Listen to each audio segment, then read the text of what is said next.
IB Nation, welcome back to another episode of the Irish Breakdown Podcast. Happy Wednesday.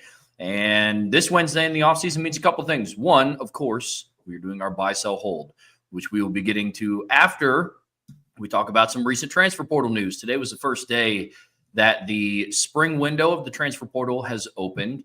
And as we had kind of forecasted, good chance that some Notre Dame players were jumping in. And some news broke today about Kennedy Urlacher and then Rico Montaporte, and we're going to be talking about both of those players here. We're going to break down some of the reason behind it. We're going to talk about the team impact for both of those guys, and then we are going to move on to the buy, sell, hold.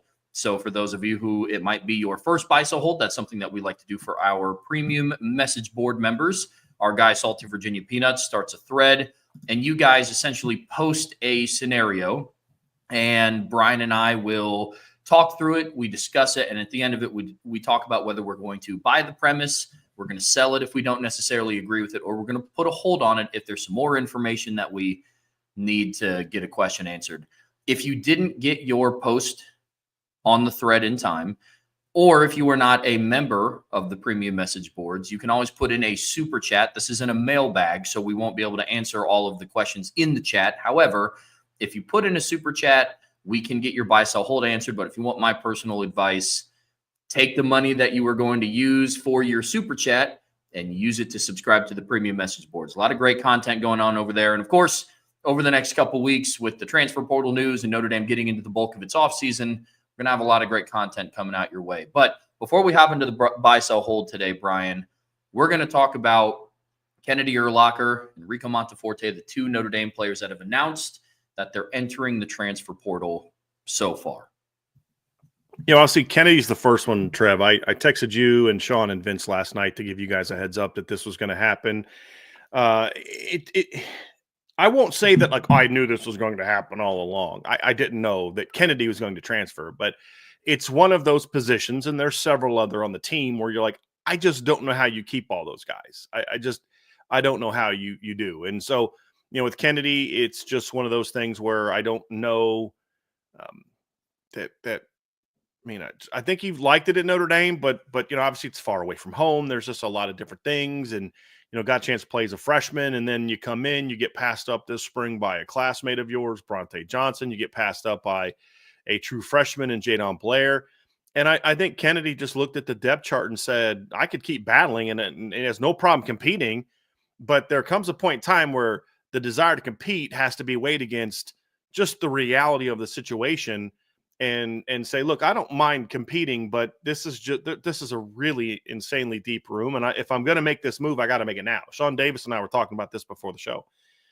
And, and I called him, he called me after the news broke, and we were just kind of talking through some different things. And, the comment that I made to him is that if I'm a coach, I want Kennedy to stay and compete, because that's what coaches want to do. You want as much depth as you can, and you want to have guys in there competing and battling. And I think he could be a great special teams player. But if I'm looking at this from his standpoint, whether I'm his high school coach or his dad or his advisor, whoever, say, look, if there's a chance you're going to leave, now's the best time for a host of reasons. Number one, you'd still have 3 years of eligibility at another school. You're not going to go somewhere where the depth chart is as deep. And you're going to have a better opportunity to go in there and compete for playing time. And then the final piece is academically, if you're going to leave, your freshman year is kind of not the worst time at all, the worst time to leave, because you don't have a whole lot of credits for your major that you've taken. It's a lot of gen ed credits and some things that'll transfer a little bit more easily.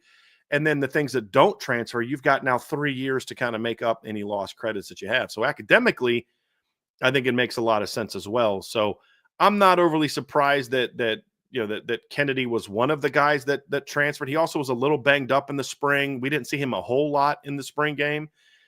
And so I'm not shocked that he was kind of on my radar as a potential. There was 2 or 3 guys at the safety position that were on my radar, just like there's 2 guys on my radar running back. There's a guy on my radar at wide receiver. There's a couple offensive linemen that are on my radar. There's a couple D linemen on my radar, a couple linebackers on my radar. So just because you're so loaded at these positions, sometimes kids have to make decisions. And when you got schools calling you and offering you 6 figures and telling you you're going to come start for them and all this kind of stuff, which is not supposed to happen, but it does. It's understandable why some of these decisions are being made. So, Kennedy came out this spring. He competed his butt off. He battled, and he got passed up, and he's making what I believe he thinks is the best decision for him. And I understand it and wish him all the best. I'm disappointed simply because I like watching the kid play, and I think he's a good football player. And I just love the way he plays the game. I think he'd be a great special teams player at the very least. I think he could have had a role in the depth chart at safety at some point in time. But when you look at it, though, Trev, there's only one safety who runs out of eligibility after this season. It's Jalen Stroman. There's only two safeties that are out of eligibility by the end of the 26th season. That's Jalen Stroman this year and Luke Talich next year. Don Schuler may end up going pro after next year, but he had a red shirt. He still has 3 years of eligibility left. And then everybody else behind him has multiple years as well. So I wish the kid the best. It's disappointing. Just selfishly, it's disappointing because I don't get to watch him play at Notre Dame anymore. But it makes sense. I think he did it the right way. He came out this spring, he competed, and things just didn't work out great for him. Sometimes I think that's just state of where you're at. And I give credit to Kennedy Urlacher and his camp and who all goes into that decision for him, that he did it at the right time. And it sounds like it was a thought out process. But look, when you have as loaded of a roster as what Notre Dame has, something that we've been boasting about all offseason long, you're going to have some attrition, and that happens. And I'm not happy about it by any means. I'm just more comforted in the fact of I know what's still remaining. And that's how I look at it. And I am happy in a certain way where Kennedy is going to get the opportunity to go somewhere and potentially earn a starting role a little bit quicker than potentially what he could have in South Bend. A lot of different variables. We don't know how the season's going to play out. Ideally, everybody stays healthy. But if there's anything that we learned from last season, if a player can get hurt, they will get hurt. So the depth was fantastic. But with that being said, we brought it up in some other shows. I think you said it yesterday, Brian, about the safety room. Look, what's the pecking order going to start looking like? Because at the end of the day, Don Schuler's kind of the shoe-in to be the starter. You can't play 5 other guys between 2 spots, and with one of them being locked up by a Don Schuler. So it sounds like it was a business decision, man, and I hope nothing but the best for Kennedy, because he's an exciting player to watch, that's for sure. Look, what we have to understand as Notre Dame fans is, guys, this is just going to happen. And not even just because it's the reality of college football and all those type of things, but it's also the reality of when you recruit the way that Notre Dame recruits. And every year it's like, well, we had a great class last year, so we can take this year off. No, every year they're trying to get a better class this year than they had last year. That's what great coaches are supposed to do. That's your job. I'd always tell my kids this, look, my job is to get every year to get players that are even better than the ones we have. That's how you get better. That's how you go out there and win. And so when you recruit the way they do, especially the way Mike Mickens has, this is going to happen. I mean, it's impossible. And if they are going to do right now, we don't know what the rule is going to be as far as roster limits. We don't know what the judge is going to decide in that. But right now, a lot of schools are kind of working with the assumption that, hey, we're going to have to get down to 105, or there's potentially have to get down to 105. Then it's even, you have to have some guys leave. And obviously with Kennedy leaving, it makes sense. Now let's talk about kind of how this impacts Notre Dame, Trevor. I think the biggest loss for Notre Dame is look, just generally speaking, anytime a talented player leaves your program, that's a loss. And there's no spin like, oh, they're going to be just fine. They've got all these 9 other guys. Yes, but wouldn't you be better if you had those 9 other guys and Kennedy Urlacher? So it's always a loss, but it's not. But losses are defined how much. Okay, well, there's one less talented player on our roster, as opposed to this is going to really shake up our depth chart in the fall. That's a different type of loss. Some of the names that I'm hearing could leave are going to be much more in the conversation of, okay, what does this do to the rotation? What does this do to the depth chart? That type of thing. So this isn't one of those, because Kennedy wasn't really in the rotation a lot last year. He got some snaps early in the season. Where this is going to first and foremost sting a little bit is this is a kid that played over 120 snaps on special teams last year as part of your coverage units. He's fast and he's a physical hitter. So you're losing Marty Biagi's losing a major weapon from his coverage units. There's no way around that. That's the bigger sting than safety right now. Now down the road, maybe. And like I said, how many times have you and I talked about, I would love to see that kid getting a bunch of snaps against Navy like that. So you're losing sort of that sort of niche weapon. And that's going to be felt. You can't ignore that. You can't dismiss that. So Notre Dame's going to have to find a way to, to kind of find some answers there. But that's also an example of this is why you recruit the way they do. When you think of the athleticism they have at linebacker, cornerback, safety, and even wide receiver and running back to a degree, guy like Nolan James, I could see him being on kickoff and punt coverage at some point in time, even if he's in the running back rotation. You look at the cornerback room and a guy like Carson Hobbs, and you're going to have Dallas Golden coming in there as potential coverage guys. At safety, picking safeties and linebackers are the best special teams players because they tend to be longer, a little bigger, a little bit more physical, and they can still run. You're going to have, obviously, Jadon Blair is going to be playing on special teams this year. You're going to have a chance. I don't know that I'm predicting it yet, but I won't be shocked if Brandon Logan comes in and he's running down on coverage units at some point in time this year. I think Ethan Long takes a red shirt. I think he needs a red shirt year. But Tabor Benny Powell is a guy. Ben Minnick is a guy to keep an eye on for special teams. On top of Bronte Johnson and all the other safeties that are, Luke Talich has been a great special teams guy. You've got Bodie Cahoon is a guy that I think is going to be a force on special teams this year if he stays. You've got Teddy Rizak has got a chance to be a force on special teams this year.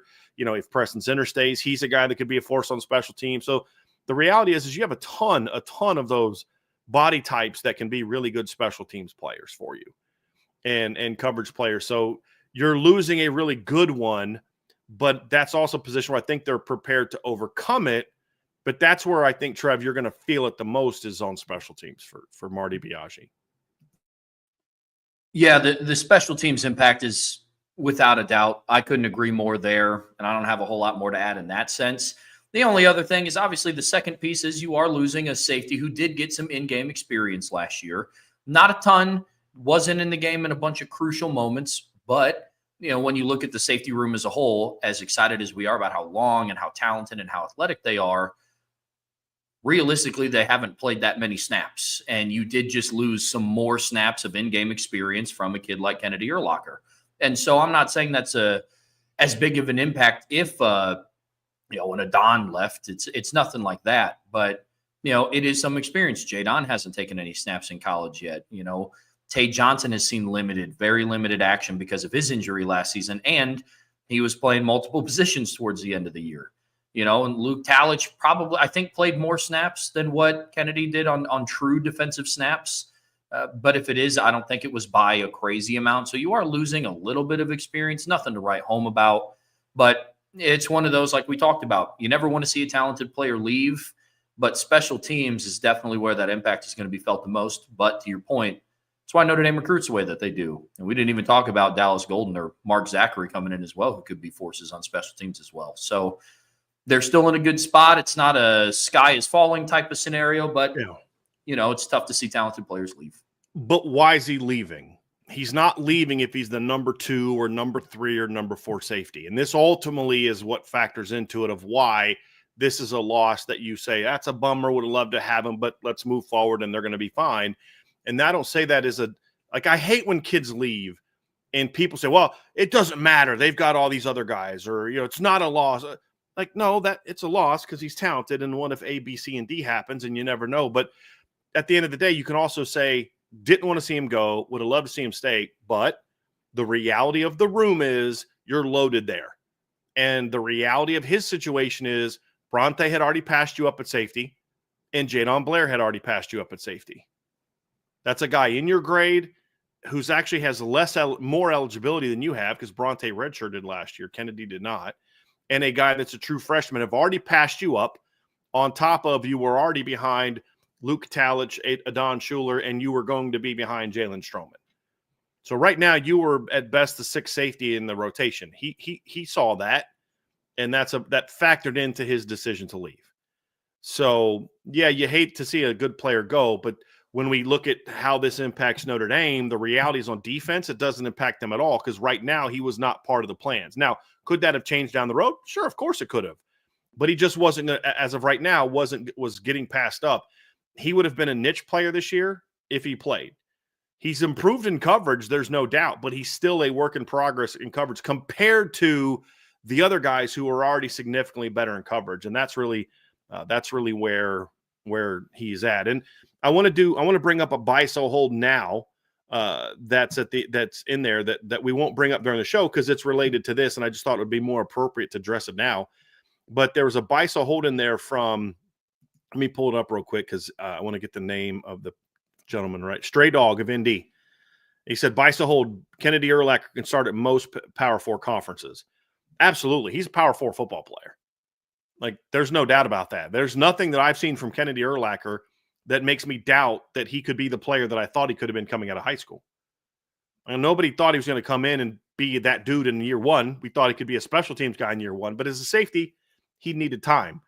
Now, could he go to Alabama and start? Is he going to go to Ohio State and start? Is he going to go to Texas and start? Probably not. But could he go to a program that doesn't have the talent that Notre Dame has, that like a USC, an Arizona State? Sure. I could see him doing something in Illinois. I could see him doing something like that, and it'd be a really good pickup for those schools. But he's just not someone who was going to have that opportunity at Notre Dame. So, yes, Kennedy Urlacher is a Power 4 football player, and he's going to transfer to a Power 4 school and have a shot to play.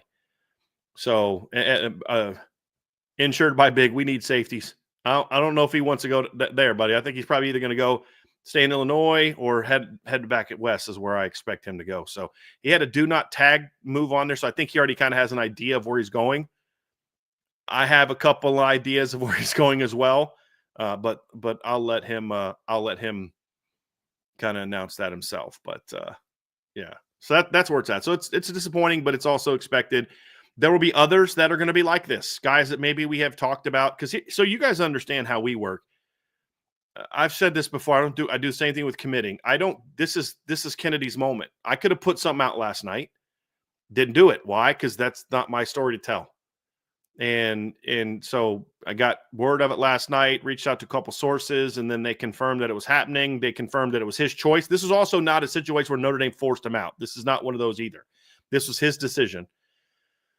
And so we don't do that. So like when I have an idea that certain guys are leaving, I have to talk about them during the show and during segments like I don't know that they're leaving. So there's going to be some guys that we've talked about that are going to jump in the portal that we have a good idea of. Some of those are going to, sting a little bit more, but the reality is this has to happen. This is going to happen. This is the nature of college football. And as far as getting the roster down. So this is not going to be the last of the guys that you're going to be like, man, that stinks. Some of them are going to probably surprise you. Some of them are going to surprise some people based on some people's comments about certain players. I think they're going to be surprised when certain guys go in, but I don't know why they're surprised. And we'll just talk about those as they come. And that's kind of what that next step is. But Trev, also their name had another special teams loss. Marty Biaggi, a rough day for Marty Biaggi, man. I'm kind of kidding. Rico Montaporte jumped in the portal today. And he was their starting short snapper the last couple of years. He was not their long snapper this year. He got beat out at long snapper by Joseph Vinci, who was a really talented freshman. I don't know that Reno was going to be the short snapper this year. I think there was a battle with him and Andrew Cross there is one of those conversations. So, or one of those options there. So, but look, it's part of getting the numbers down a little bit, but Reno is going somewhere else. Really good kid and always kind of stood out on the football field, but good player, proven player. So I think it's a loss from that regard, but I think he was kind of battling to hang on to a short snapper job. They've done a really good job in recent years of recruiting really good long snappers and short snappers. And I think it's just one of those times where it was kind of time to get that number. You can't have 3 snappers on your roster when you're trying to work down to 105. So you're going to want to keep the guys that have more eligibility left. That's really how I view it. And Andrew Cross and Joseph Vinci both have more eligibility left. That's how I read that situation. Fair enough. Yeah, I mean, I wish I could speak more on Reno, and it's no disrespect to him. It's more of a me thing. I don't know a whole lot about him, if I'm just being honest. I knew he was their short snapper last year, but did you ever think about him during the game? No, which I guess that means he did his job, right? Yeah. I mean, that's the thing. When you don't know, it's like when you don't know who the snapper is, that means he's doing a really good job. Now, Michael Vincent we heard about because he had a great nickname and he eventually became a name. and we've seen some stories on Reno, but the fact that you don't know who Reno is tells us a lot about, did Reno do his job last year? Yeah. And the answer is yes, because you never heard about him in games. Because if he'd have missed some snaps, right, or in that Orange Bowl game where he gets in there and he's got to snap that ball, back to the holder and get for Mitch Jeter to be able to make that kick. If he muffs that, we all know who his name is, right? But he didn't. He got it back there, and so that's the thing you look at and say we don't know who Reno is, despite the fact he's been their starting snapper for a couple of years. Why? Because he did his job. It's a good point. Yeah, that's a really good point, and hopefully he can continue up that line of success at wherever his next destination is. And so, did he get his degree from Notre Dame? Or? Yes, I believe he is. I believe. Let me just go look at that real quick. But I believe he is entering as a. I thought his thing that he tweeted said that he's entering as a graduate. So let me just go here real quick and make sure that I'm not 100% sure on that one. But yes, I have decided to enter the transfer portal as a graduate transfer with 2 years remaining. On May 18th, I will become a Notre Dame graduate, what has been my number one goal throughout my time here. God bless Irish Nation. So he had a really awesome, it was like 5-paragraph post that he put out today, which I just thought was great. That's cool. And so he will be graduating in May. And so this young man got to start at Notre Dame as a snapper. He got to get his degree from Notre Dame as a snapper. And now he gets to go play college football somewhere else for a couple years. That young man is living the dream, and I wish him all the best. And really good kid, and he'll do well. And Notre Dame will be in a good position as well moving forward.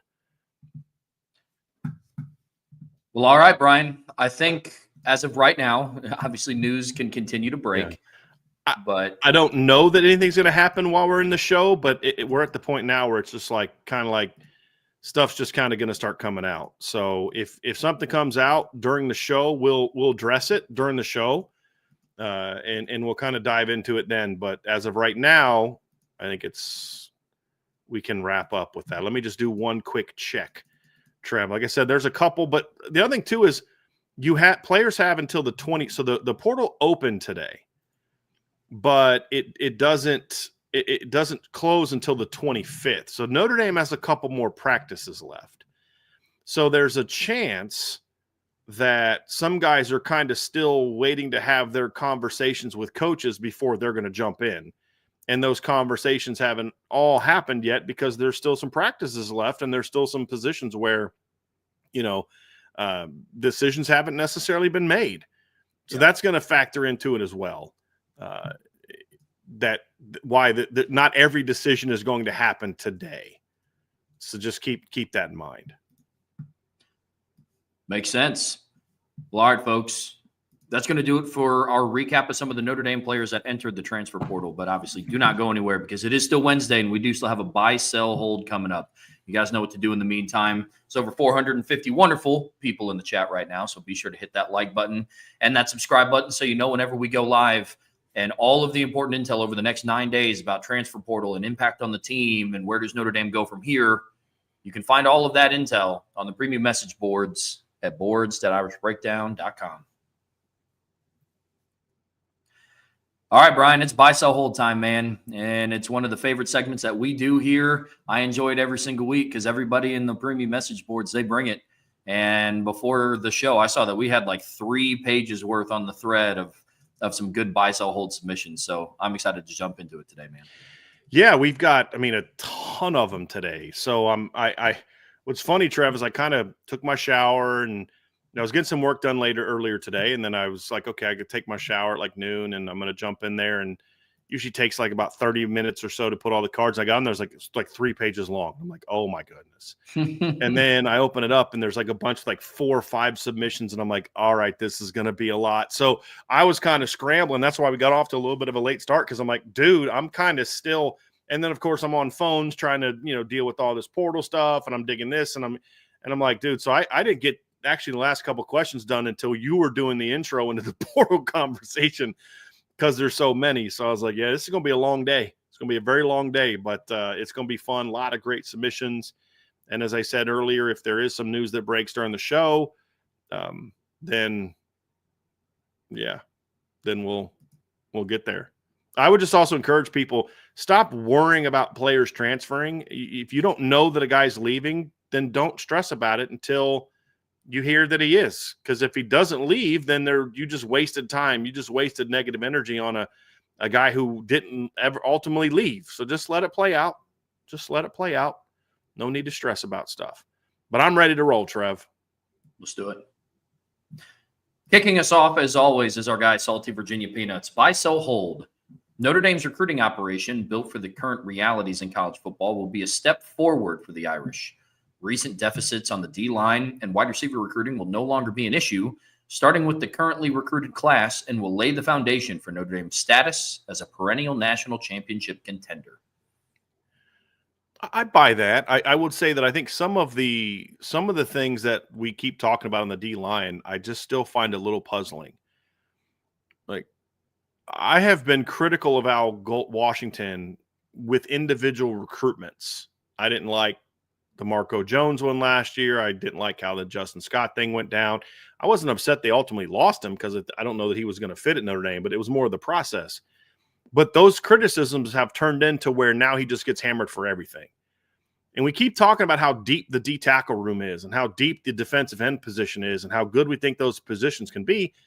And a big chunk of those kids were recruited by Al Washington. Not all of them. I mean, Josh Burnham wasn't, and Josh and Gabriel Rubio wasn't, Onye wasn't, but like all the portal kids were recruited by him. Bryce Young was recruited by him. Logan Thomas was recruited by him. Like, there's a lot of kids that were recruited by him. And, you know, it hasn't been perfect, but it's been getting there. So I think the foundation on the D-line has already been laid. The thing for the 26 class is, can you finally get that one class that hits home runs at both inside and outside? That has been lacking. D-line recruiting has not been as good in the secondary and linebacker, but it hasn't been this huge train wreck like I think a lot of people make it out to be. Can it get better? Absolutely. And this class needs to be that. And I actually have an article I'm waiting to put up. I was going to put it up earlier, but then the Eerlocker stuff broke. I wasn't sure when it was going to break. So I have an article kind of breaking down, you know, where things stand at the defensive end and D tackle room. And you look at it and say, boy, if they can close, this D-line class could be elite. And that would certainly go a long way towards laying that foundation to what, you know, Salty's talking about, is being a perennial national title championship contender. And obviously defensive end, they're already kind of getting there. They'd like to get at least one more end, but you got two great ends so far. It's really going to be about get one more edge player. You've really got to finish strong inside with guys like Tiki Hola and Noah Clark and Kerry Wilder. And they offered a couple kids recently. There's one that Alistair Vallejo, who's, I don't think anyone's even ranked him yet. But I looked at his film and I'm like, this kid can play. So there's some guys on the board. They've got to finish, though, with some of those top guys. And that's going to be the key. And then receiver recruiting, we'll see. You know, I think the Bubba Frazier commitment was a really good step in the right direction, but there's a lot of work to be done there. But I buy that the operation is heading in the right direction. But I also buy the fact that if things don't get better, that they'll have to make some changes and find some new answers, whether that's, I'm not saying like that means firing a receivers coach. I'm not saying that at all. It's kind of like what they did with Al Golden. It's like, look, he's not going to do this kind of recruiting, so we got to figure some things out. He's going to be more of a closer. Somebody else is going to kind of take on that role. I hope we don't have to get there, because I like the board that Mike Brown's putting together. You got to close, and that's going to be the key. That's yeah. The key. Yep, I'm with you. Wide receiver recruiting has a little bit of ways to go, but I'm confident that it can get there. Yeah, I'm confident in the people and, you know, Marcus Freeman and Mike Martin and the rest of his staff in the back house there to make sure that it gets up to that level. Plus, another thing that's also going to help Notre Dame in recruiting and becoming a perennial national championship contender is continued success on the field. And if that can go, I mean, we've already seen some of the dividends of making a national championship run this past season for Notre Dame and how it's starting to impact the recruiting trail. So if Notre Dame, this is a big season for them, man. And if they're able to find a way to not do what some other teams have done before, even former Notre Dame teams, where they make it to that big stage and then the next year it's kind of a dud. If they can continue to be a national power year in and year out, that's also going to help recruiting as well.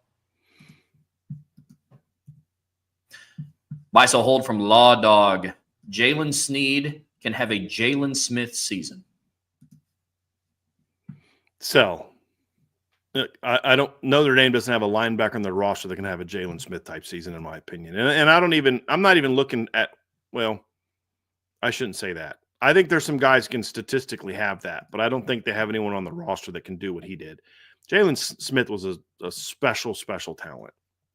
Like truly, not like we throw this around every 2 years when a 5-star quarterback comes along. I mean, like a true generational player. Like guys like that just don't come along very often. What's ironic about Notre Dame is they had 2 guys like that in a 5-year span, 3-year span, actually. And, the year after Manti left, Jalen showed up as a freshman, you know what I mean? So you just don't see that very often. So no, I mean, could if Jalen Sneed takes over the starting role and, plays enough snaps, could he have a season where he has 69 solo tackles, 100 plus total tackles, 9 tackles for loss and a sack, which is what Jalen did in his junior All-American season? It's possible. Yeah, it's possible if he's playing 80% of the snaps and they play 15, 16 games.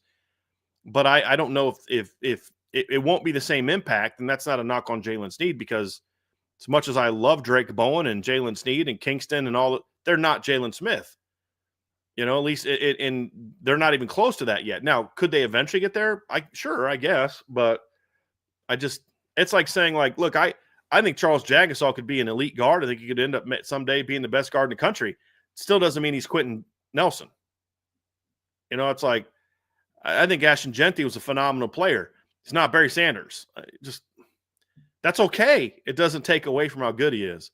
So statistically possible, but impact-wise, no. And that has nothing to do with Jalen Sneed other than just that he's not Jalen Smith. You know who else isn't Jalen Smith? Every single linebacker in college football in 2025. I love the progress that Jalen Sneed has made so far this offseason, but he's still working out the kinks of being an every down linebacker. That is something that I do want to make clear. And I'm somebody that's been high on the progress that Jalen Sneed has made this offseason. And he's put himself in the position where not only is he battling to be well within the rotation, not just being a niche player, but he's battling right now for a starting will spot. I don't love taking that jump from, a third down nickel pass rusher to being Jalen Smith. I think that's a tough expectation for anybody to live up to, especially somebody that has had the career path that what Jalen Sneed has had. And Jalen Smith was coming in 2013 and starting games as a true freshman and being an impact player as a true 3-down linebacker. I think it's just different. Jalen Smith was built completely differently, and it's not a knock on Jalen Sneed. It's just tough when you're comparing him to one of the best Notre Dame linebackers that they've had. So that's where I'm at with that one, as exciting as it would be to see. Buy, sell, hold, again from Law Dog. The Irish will pick up at least 2 players in the spring portal that will start multiple games this season. So I think there's a better chance that Notre Dame doesn't pick up anyone in the portal than they pick up 2 starters in the portal. Number one, I don't know who would be brought in from the portal that could even start so far. Like Jade Knott, great talent. Love Jade Knott. Kid from Cal. Notre Dame faced him a couple years ago. Really good player. He's not even in the 2 deep at Notre Dame. At best, he battles Jadarian Price for the number 2 job. I don't think it's a given he's better than Jadarian Price. People are going to disagree with me. I don't. That's how loaded they are. The receivers that have jumped in, I don't know that any of them are going to come in and be ahead of Jaden. None of them are going to be ahead of Jaden Greathouse and Malachi Fields. Maybe the kid from Syracuse or a couple other players might be able to battle for that starting Z job, but it's not a given. So I haven't seen anybody jump in the portal that I look at and say, oh, man, that guy could come in Notre Dame and start, which is why you haven't seen Notre Dame or Ohio State or, you haven't seen their names listed with a lot of guys so far. You haven't seen – you've seen Texas obviously went out and got Emmett Mosley. There's still some positions. I think their roster has some flaws, but you're not seeing like Ohio State and you're not seeing Georgia a whole lot. You're not seeing, some of these schools where guys are getting a portal and all of a sudden Notre Dame's looking at those guys because their rosters are pretty loaded and there just haven't been any elite players jump in so far in the spring. That could change. I'll tell you one guy that I would definitely talk to that jumped in the portal is I'd give John Mitchell a call. The kid from Florida, he's Chris Mitchell's younger brother. I don't know if they, how their experience was, but I loved him coming out. He's a guy that I really like at nickel that I would maybe take a peek at, but that's about it so far. I'd talk to the kid from Syracuse and see where things are maybe, but, because the receiver's a position, but I still want to see Will Pauling kind of go out there and and perform. But I think you'd have to at least kick the tires a little bit. But I don't know if it's a given that he comes in and starts. So, yeah, I'm going to sell that. Yeah, I'm with you. As of today, I'm selling it as well. It could change over the course of the next 9 days, depending on who jumps in the portal for Notre Dame. But, I mean, even at the top, I don't see any of the big name guys heading out, so I'm selling it as well. Mm-hmm. Buy, sell, hold. CJ Carr runs significantly better than Angeli. We just haven't seen it. Not significantly, no. Is CJ a better athlete than Steve? A little bit. He's a better athlete. I think Steve has more of a running instinct than CJ does. I think CJ likes to use his legs to buy time to throw the football. So I wouldn't call him a better runner. I would say you could argue the way that you wrote it, Law Dog, that he runs better than Angeli. I think athletically you can maybe make that case because CJ's a pretty good athlete. But I buy the fact you haven't seen it. I think there's this misconception about what Steve is, about what CJ is athletically, because we just haven't seen him do it. But if you broke his film down in high school, you know this kid's a pretty good athlete, but he just wants to throw the football. Just like I think there's a misconception about Kenny Minchie because we have seen more of the running ability. I don't think people realize how good Kenny is at sitting in the pocket and using his arm talent to hurt you. That's still his number one trait. So that would be my response to that. But I don't know that he runs better than Steve as a runner of the football because I think Steve has a little bit more of a knack for that. I think CJ's a better athlete than Steve is, though. I don't know if that makes sense. No, that does. I mean, honestly, Law Dog, you kind of answered it yourself. I'm going with a hold here for the simple fact of the wording of the second part of your submissions. We just haven't seen it. I mean, I've seen both of their high school films. I've seen Steve make plays with his legs at the college level, and I haven't seen CJ do it since. I think he has the intangibles where he could be. I think that CJ is more savvy and more elusive in the pocket, and that we've seen. And so maybe that could translate to him being a better runner. But, I mean, as of right now, this is a hold for me because we haven't seen it in a game setting. Closest thing that we have seen it in is the blue gold game. So, but I think that's kind of the point of his question is that we know this to be true even though we haven't seen it. That's kind of how I took it. Oh, okay. Yeah. Okay. Hey, we got a super chat, Trev. My guy Okay. Zibby94 took your advice and he said, "Hey, I want to get something in." So I went ahead and left the super chat. There we go. Super chat from Zibby94. Appreciate the super chat. You would be okay with Kingston Villiamasa and Drake Bowen being 3 down linebackers on the field at the same time? Yes. I'd be okay with that. Yeah, I'd be fine with that. Now, I don't know that I would always do that because I think there's some situations on third down where not that Drake can't be good on third down, but if I'm going to my nickel package, I would like to take Drake off the field for 2 reasons. Number one, I'm always looking for opportunities to limit reps of starters at those type of positions. And when he can handle that position, but there's somebody else that may be better at that particular skill set, that's a great opportunity to get that guy more playing time in a situation like a Jaden Ausberry, or even if it was like a Matt Faramo, or if you wanted to put like Jalen Sneed and Jaden Ausberry as your 2 inside linebackers, I could live with that because you're giving a little bit more of a, okay, you're those guys really thrive in this area, but also you're able to find a perfect example to get Drake off the field to give him time off. That's not first or second down because he's so good on first and second down. So this is going to sound like I'm saying that both of those guys are 2 down linebackers. I'm not saying that at all. What I'm saying is you've got great depth. Use it, and use it in a way that maximizes people's skill sets while not limiting Drake's ability to be on the field on first and second down because you're giving him a breather is kind of the way I look at it. But if Notre Dame was like, look, they're playing a tempo team and they're not going to be making substitutions on third down, okay, cool. You got Drake and Kingston on the field, I'm fine. Because they can both blitz and they can both – and Drake got a lot better last year in coverage, like getting underneath the hook. I mean, I actually thought he was better at times than Jack Kaiser at finding those routes. And we saw Jack still had a little bit of struggles with that, even in the Ohio State game where he's on that first drive. I think it was a third down. He's underneath the drag, and then he just loses it. He just couldn't find it. He just loses it. I thought Drake and Kingston both showed a little bit more instincts in that regard because Jack in high school was so much of a downhill player. He was a free safety, he was a downhill player. Everything was always in front of him. As a quarterback, everything was always in front of him. You know, and that's kind of where I see it. What say you, Trev? Yeah, I'm with you. It's subjective for me. I think it depends on the opponent, but I'm comfortable even given a situation. I'm comfortable with both KVA and Bowen being on the field. So I'm with you. Buy, sell, hold from JP is for Notre Dame. The 2025 season t-shirt is one of the best in many years. I haven't really looked at it yet, Trev. I know you've bought it. You wore it yesterday. So I've seen a little tiny picture of it, so I don't have a strong opinion. I'd love to hear your thoughts on this. Are you buying, selling, or holding this? Yeah, I'll buy it. I like the fact that they're sticking with more traditional Notre Dame colors. Like in the past, they've came out with shirts that were, I mean, like a royal blue almost, like I like some of the design of it. I like the color of it. I mean, I've bought the t-shirt every year because it's one of the very few things that Notre Dame sells apparel-wise that doesn't break the bank whenever you want to go buy the shirt. So big fan of that. But yeah, I mean, I would buy it.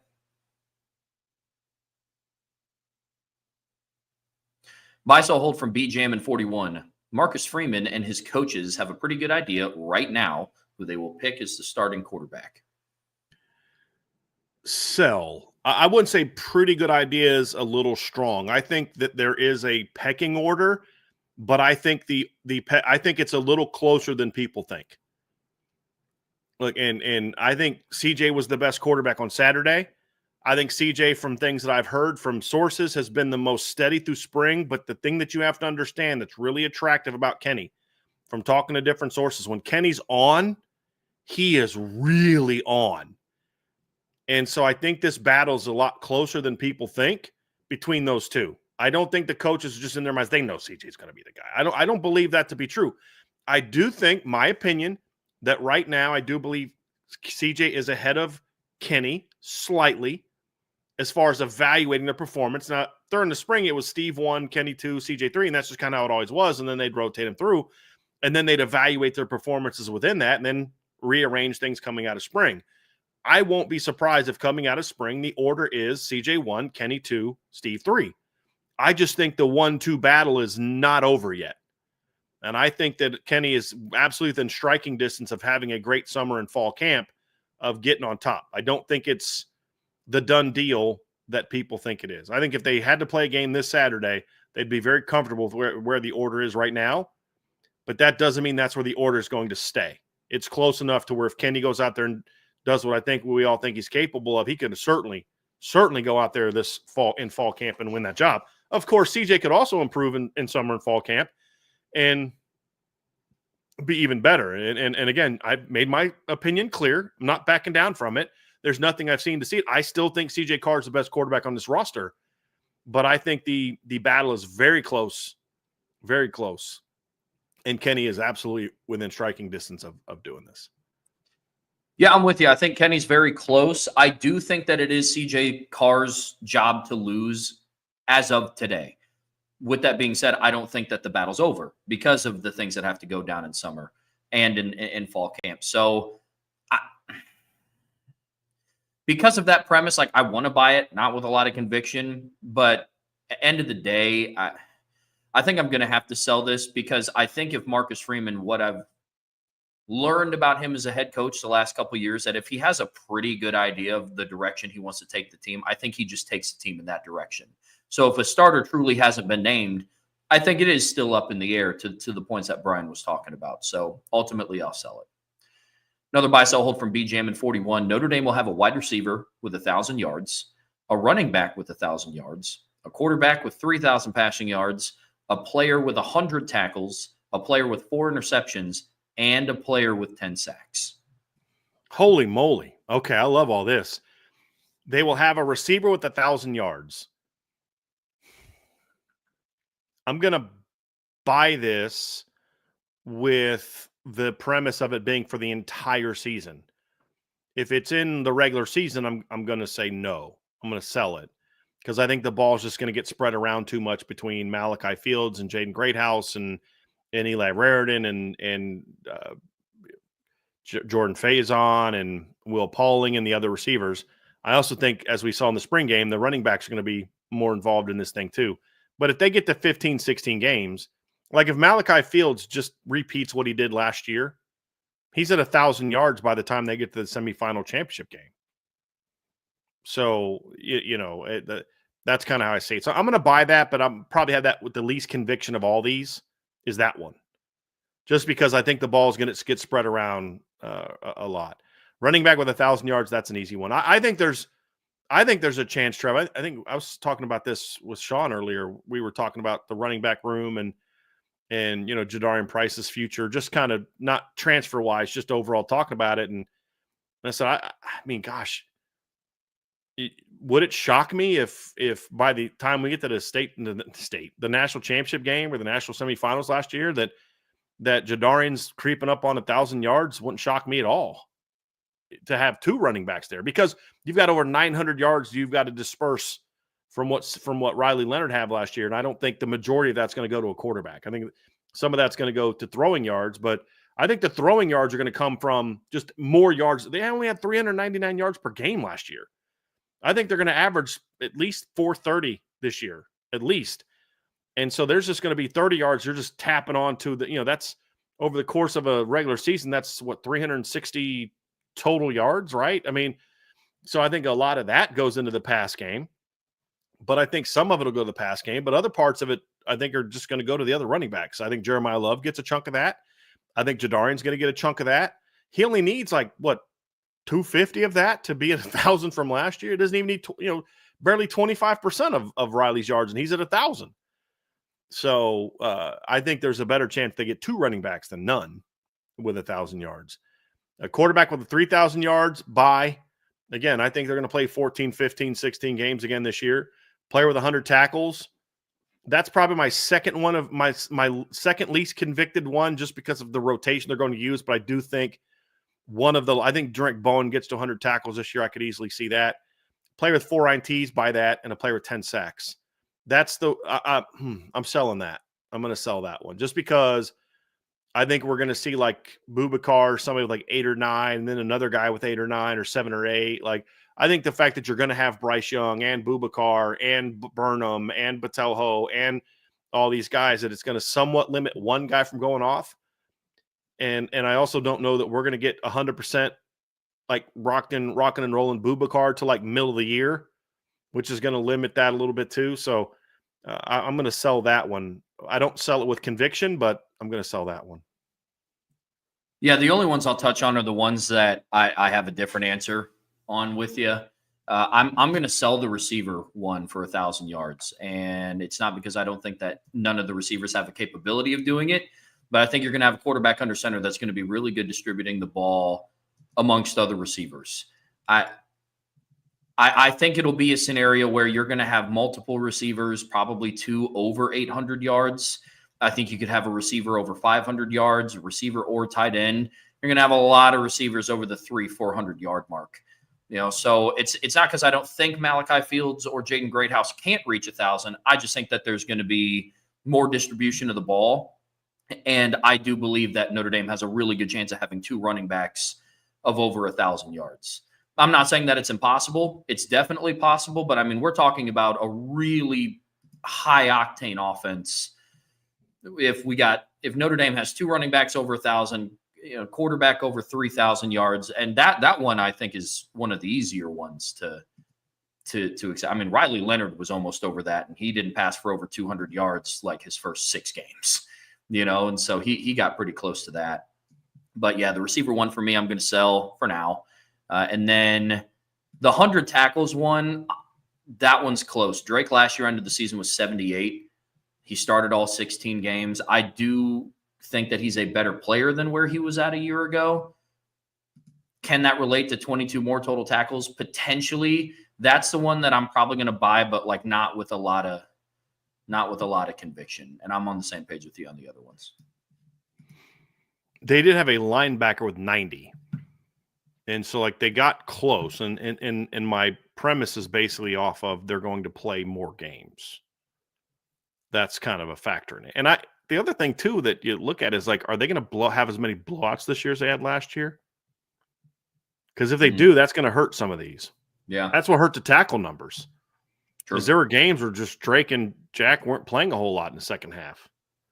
And I think Drake Bowen had like 1 tackle against Virginia, and it's just, they were spreading the field and we're behind, up big. And, I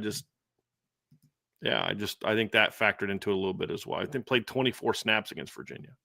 Wow. So it's, we'll see.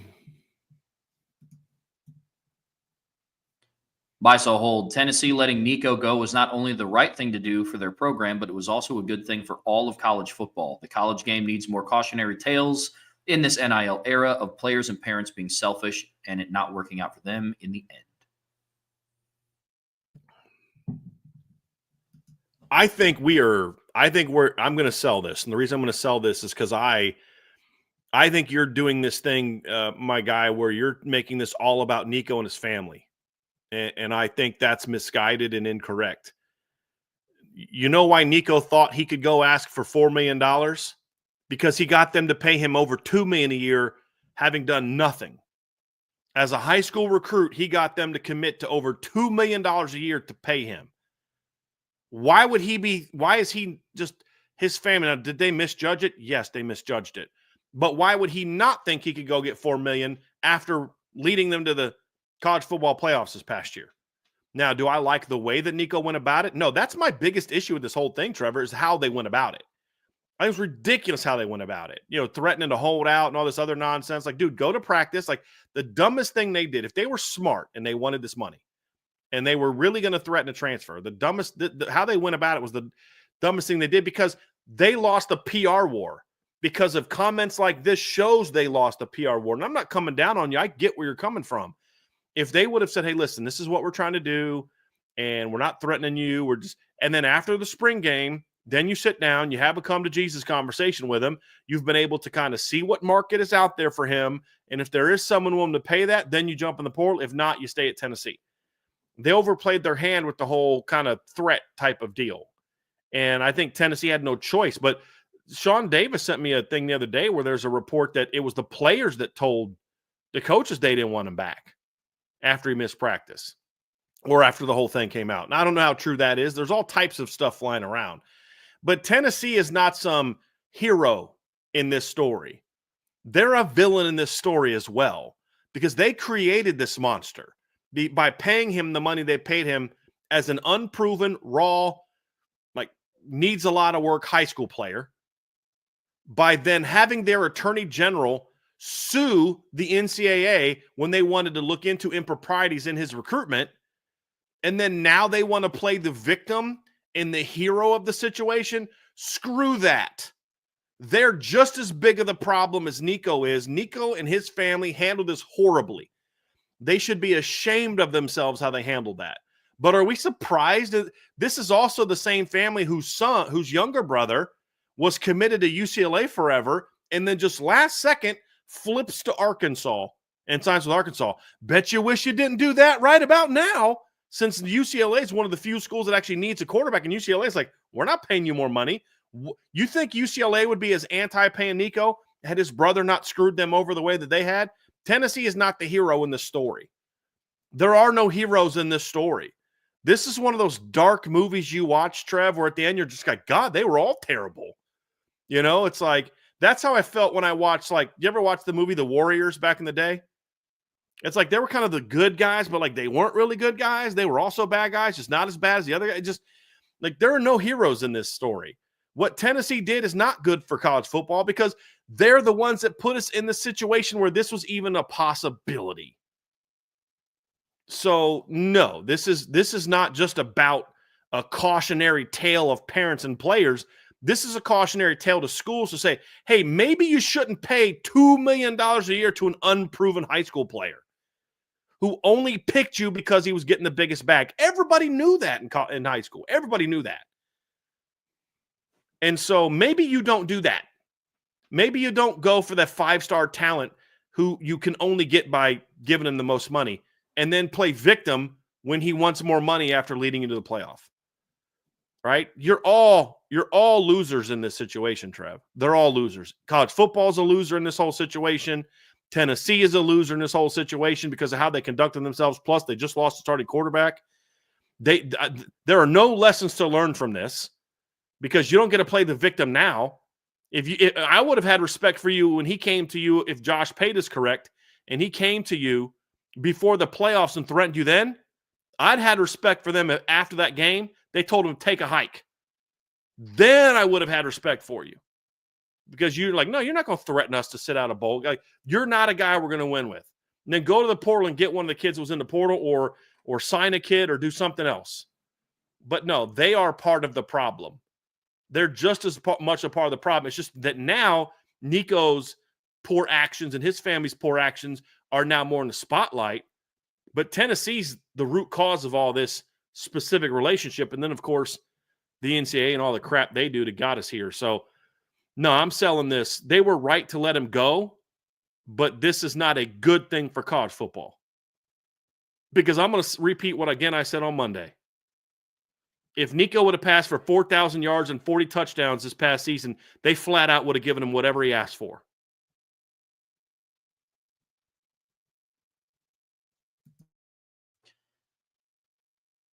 The Nico situation is weird to me. If he would have went out and passed for 40 touchdowns and 4,000 yards, then I think that he would have had the right to ask for that money. I understand where you're coming from of that. Look, like Tennessee put themselves in that boat of offering a kid. You know my stance on it. I don't think any program, take the name Tennessee out of it, no program should be offering an unproven commodity. I don't care if you're a 5-star. That we all know that those are arbitrary ratings and go up or down based on who you commit to. That's not a mystery at this point. I don't think any player should, or any school should be paying a player before they step foot on campus. You're giving somebody $2.6 million a year based on your potential. That's crazy. Absolutely crazy. But then you look at it on the flip side and it's like Tennessee didn't want to pay him more money. And now based on the NIL evaluations that he's getting from other schools, Tennessee was right to not pay him any more money. But to your point, Brian, they were the root cause of it. In this situation, Tennessee was not the first school to ever pay a player out of high school. That happened back when Tate Martell was coming into college. You know what I mean? So it's tough. I'm with you. There's no winners. I do think the lesson to be learned here is hopefully schools now start to realize, hey, don't offer somebody $8 million over the course of 3 years coming out of high school. And hopefully the lesson learned is for families and players out there, don't do what Nico and his camp did. So ideally that's the lesson taken away. It's not going to go away. Unfortunately, that's the state of college football now, but that's kind of how I. But other players will do what Nico did if they played well enough to warrant it. That's the whole point. It's like, if you're mediocre, don't go ask for a pay raise. That's the only lesson. If you are an average quarterback, don't go ask for $4 million. That's the lesson. If Cam Ward had another year of eligibility left and he went to Miami and said, you either pay me $4.5 million or I'm going pro, guess what Miami would have done? Here's the check. Right? So, that's why I get this Tennessee, this high horse that people are now putting Tennessee on. Like, they did the right thing. They stood up and for value. No, they didn't. They're not going to pay that kind of money to an average quarterback who conducted himself the way that they did. But the whole thing just disgusts me, Trevor. You are correct. Don't give a kid $8 million out of high school. That was stupid. 2-3 year deal ended up being around 8 for different things. That was stupid. And then you're shocked that a kid who only came to you for money wants more money to stay. Yeah. Shocker. Here's a thought. Don't recruit kids who will only – I say this all the time. Don't bring a kid in if the only reason he's going to pick you is because you're offering top dollar. Notre Dame's been in the situation where they've had kids try to play the money game with them, and they say, hey, look, this is what we're going to offer. Kids like, oh, coach, I'm all about it. Hey, coach, but this school's offering me this much. And you're like, dude, that's not much more. Yeah, can you guys match? No, we're not going to match. We gave you the offer. That's good money. Do you want to be here or not? Yeah, but if this is all about you're going to go to the school that's going to offer you the most money, then you're not about what we're trying to be about here. And so you can go take that money and go play at Alabama and go drop passes there. So that's kind of where it's at for me. I just think this whole thing disgusts me.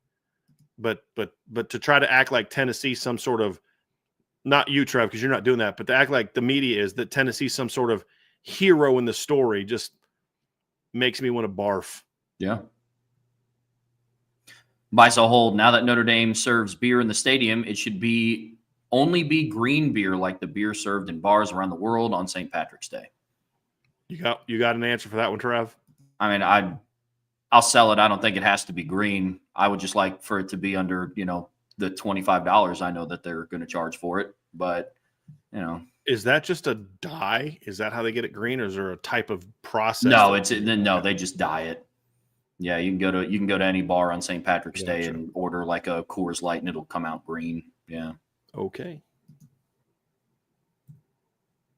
Buy, sell, hold from Double Bogey. Not having a complete offensive line for the spring practices will ultimately help whoever wins the starting quarterback job, as it forces them to speed up their decision-making and be quicker with reads and throws. Okay, I was with you on this until the last part.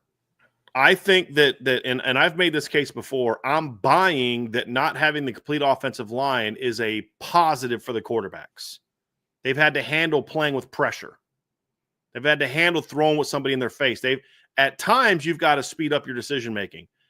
I don't think forcing them to speed up their decision-making and be quicker with reads and throws is necessarily a good thing all the time, because then you don't hold on to the ball when you need to get to your backside dig read, or your backside post read, or your backside comeback read, or your vertical route that's going to come open later. I think you need to be able to have the ability to do that when the pressure breaks down. And so overall, I'm going to buy this because I think it helped them handle pressure. It helped them get comfortable knowing what to do when things break down, when to throw the ball away, when to just take a sack. Sometimes the best thing a quarterback can do is take a sack. There was a play against, I think it was Duke in 2023, where Sam Hartman just basically tucked the ball and went down. And you're like, yeah, because every other option besides that was a bad one, a worse one. So you know what I mean? Like when you catch the snap and there's three guys coming at you untouched and there's nowhere for me to go. So stop retreating, just go down. You're running 4 verts. There's no check down. You can't throw the ball away because they're there so quickly. You can't plant and launch the ball. Go down, take the sack. Sometimes that's the best decision. Take the check down. Throw the backside one-on-one. Hey, if they're bringing pressure, you got a backside one-on-one with no safety help. You catch that ball, pressure's coming. You quickly look off right and launch that sucker to the backside and give your guy a chance to go make that play. You learn those things and how to play with those things. And I think that's a great experience for these young quarterbacks.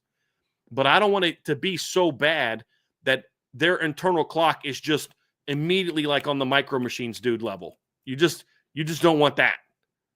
But overall, I think your premise is absolutely spot on. I just think you went a little bit further than I would have gone with the forcing them that. There's times, and that's a good thing. But overall, I just think it's dealing with the pressure, having answers for when things aren't going well. That's the thing that I think you learn the most from. I'm with you. Nothing more to add. Buy, sell, hold. Marcus Freeman going through the recruiting process as a parent gives him a different outlook and increases his recruiting prowess.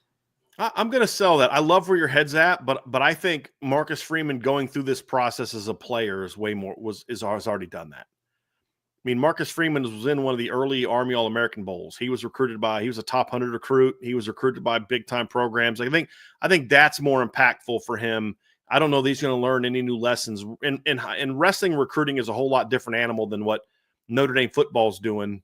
You know what I mean? And so I love where your head's at. I just don't know that that's going to necessarily change his outlook a whole lot. I think him going through it as a player is partly why he is so parent-driven in the process already. And I don't know that that's going to add it. I think there's always some little lessons you're going to learn going through it. But like the other thing is, like, I think going through it as a parent can help you appreciate how important it is to be honest with people. Like, I don't care. Just be honest with me. If you don't think my kid can play for you, just tell me. Just let me know. Don't. But he's always kind of been that way as a recruiter anyway. And I think that's because of what he went through as a player and that as well. So I think I would say this, Double Bogey, if it was most other coaches who didn't go through the fact that Marcus Freeman was a top 100 recruit sort of in this modern era of rivals rankings and Army All-American games and all that kind of stuff, I'd say that an experience like that would be even more beneficial than it was. But that's my answer on that. Yeah, I'm going to sell it as well. I will say this, Double Bogey. Marcus Freeman was asked about this in a press conference, and he did say that he didn't learn anything new, but it is a good reminder about the process as a whole, how important the value of relationships is. And so I'm selling it because I don't think it gave him a different outlook, but I will say it did give him, from what he said, a reminder of just the different ways that you can attract a recruit to come to Notre Dame and how important relationships are. So buy, sell, hold. What we saw on Saturday for the spring game will be more of the norm moving forward. I'm going to give you a hope buy. And do you want to know why I'm going to give you a hope buy? Because the reason that they had the practice the way they did is because so many guys were banged up or tired or just needed time off because of how long the season was. And I hope that every single offseason, Notre Dame has to figure out how they're going to handle spring practice after playing 16 games. I hope that they have to make that decision every single year. That's my goal, right? Mm-hmm. And so I'm going to hope by that one, because if you play 16 games, you're not going to have a normal 15 practice, 2 hours, but pounding on each other, all those full scrim. You're not going to have enough guys, especially in the modern portal era. Yeah. So I'm going to hope by that one. I'm going to hope by it because it just means that they have a spring game. Mm-hmm. With all these schools making the decision to eliminate the spring game, or even other ones doing a spring showcase. Like, I like the fact that, yes, it was an alternate version of what a blue gold game is, but outside of the couple of series of 7-on-7 that we got to see, which I also liked, for the most part, it was a game. It was offense versus defense. Yeah. And so, yeah, that's where I'm at. Comment here, they can't play 16 games. Only the team that loses conference championship game can get to 16. Notre Dame went 11-1 in the regular season. It's 12 games. They played Indiana. It's 13. Georgia. It's 14. Penn State, 15. Ohio State, 16. The team that loses in the conference championship game plays 17 games if they win a title. Mm-hmm. 12 regular season, 13 playoff. They then have to play in the first round. So that's 14. Quarters is 15. Semis is 16. Title game is 17. So, yes, Notre Dame, who went 14-2 this year, played 16 games. My hope is that they play 16 games every year, which is what Notre Dame will have to play every year in the current format to get to the championship game. So, yes, they will hope they play 16 games again next year, just like they played 16 games this year. Buy, sell, hold from Double Bogey. Dan Lanning didn't contact Tennessee about Nico because of integrity for the game. He did so because he views Tennessee as a potential competition in the postseason, and the weaker your opponent, the better. I could buy that as a possibility. I mean, if he needed a quarterback and he thought Nico could play, he's not snitching on Nico. He's taking him because Dan Lanning's one of the biggest tamperers out there. Like, they all do this. This isn't some, again, all these guys all first of all, good for him, sure. But, I mean, you did the right thing for probably the wrong reasons. Sorry, I just Dan Lanning is not someone who I'm who I'm holding up as an arbiter of, oh, what a great guy he was. Because, we all know if Nico would have thrown for 3,500 yards and 35 touchdowns last year and he didn't have a quarterback that he felt good about, you think Dan Lanning's calling up Tennessee and saying, hey, man? No, he's not. Why did he do it? I don't know. It's a good question. Maybe him and Josh Heupel are tight from their days coaching in the SEC together. Maybe they're buddies, and then this is a unique case, possibly. Could be what you said, which is, weaken your opponent. I don't know that it necessarily did that. I don't know that he knew that they were going to boot the kid. I think most likely option is that Dan Lanning probably knows Josh Heupel well and was doing a solid for a buddy. Hey, just so you know, man, this is what's going on. That's what I think is most likely. That's what I think. Yeah, look, Double Bogey, I can understand where you're coming from on this one, but I'm going to sell it. I don't think that do you know how much stuff would have to happen for this scenario to come to fruition? You know what I mean? Like, one, now Tennessee is going to have to make it back to the playoffs, first and foremost. They're not going to play each other in the regular season. And then Oregon and Tennessee would have to be matched up for him to look back on April, whatever he did it, and be like, thank God I snitched on Nico. I'm going to sell that. That's a far-fetched thing. You call him a snitch. I love it. Well, I mean, whether you did it for the right or wrong reason, you snitched. It's snitch. So, look, man. I'm not anti-snitching all the time, man. Sometimes it needs to be done, right? Yeah. I'm thinking about snitching on our neighbors out back. They keep burning stuff in the backyard every day, even on windy days. Blows into our house, gets our house all smoky. But I ended up not doing it. But yeah, I've thought about snitching a couple times. There's no doubt. He called him a snitch. I love it. That's awesome. Buy sell hold from Domerdale 44. I think it's the first time I've ever seen this buy sell hold from Domerdale. So I think this is a new buy sell hold person. Welcome Domerdale. Love it. First one. Here we go, Domerdale. Buy sell hold. Notre Dame will start the season ranked in the top 3. I'm going to sell that. I think they should. I think the top 3 is most likely going to be some combination of Texas, Ohio State, and Oregon, or Penn State. I think Penn State's going to be ranked ahead of Notre Dame. I don't think they should be, but I think that they will. I could see maybe Georgia. Again, I don't think they should, but I think they could. But no, I think they'll be top 5 to 6. I don't think they'll be top 3. I think they should be, but my selling this has more to do with me not having the faith in the pollsters doing the right thing than it does me disagreeing with your take. Because I think if that's your take that they should be top 3, I'm just assuming it is. I agree with it. They'll be in our top 3. I can assure you that when we do our preseason top 25. But they won't be. I don't think they will be in the polls. I'm with you. I'm with you on that one. Buy sell hold. Clemson will start the season ranked outside of the top 10. So I think they'll be in the top 10. I think the Cade Klubnik coming back, their defense is supposed to be really good. I think there's a lot of buzz. I think they'll be around 10. Now, I'm not buying this with I'm not selling this with super conviction because they could be 11 or 12. But I think top 10 is probably where I'd have them. And I think that they'll get some buzz. So I'll sell that. I think they'll be close to that 10 area. And I have them slightly inside. Yeah, I'm with you. I'm going to sell this too. I'll call my shot right now. I think they'll be 8th. Okay. So we'll see if it comes to Well, I know where they're going to be in somebody's preseason top 25. Yeah. Buy, sell, hold. Again, from Domerdale 44. 3 group of 5 teams will begin the season ranked in the top 25. Oh, okay. So I think there's a chance Boise could be in it. I think there's a chance that Navy could be in it. I don't know that we're going to get to 3. I don't think UNLV will be top 25. They lost too much. I don't think anybody else from the AAC. I don't think Army will. They lost their quarterback, losing Bryson Daly and their 1,000-yard running back. I think it's going to hurt.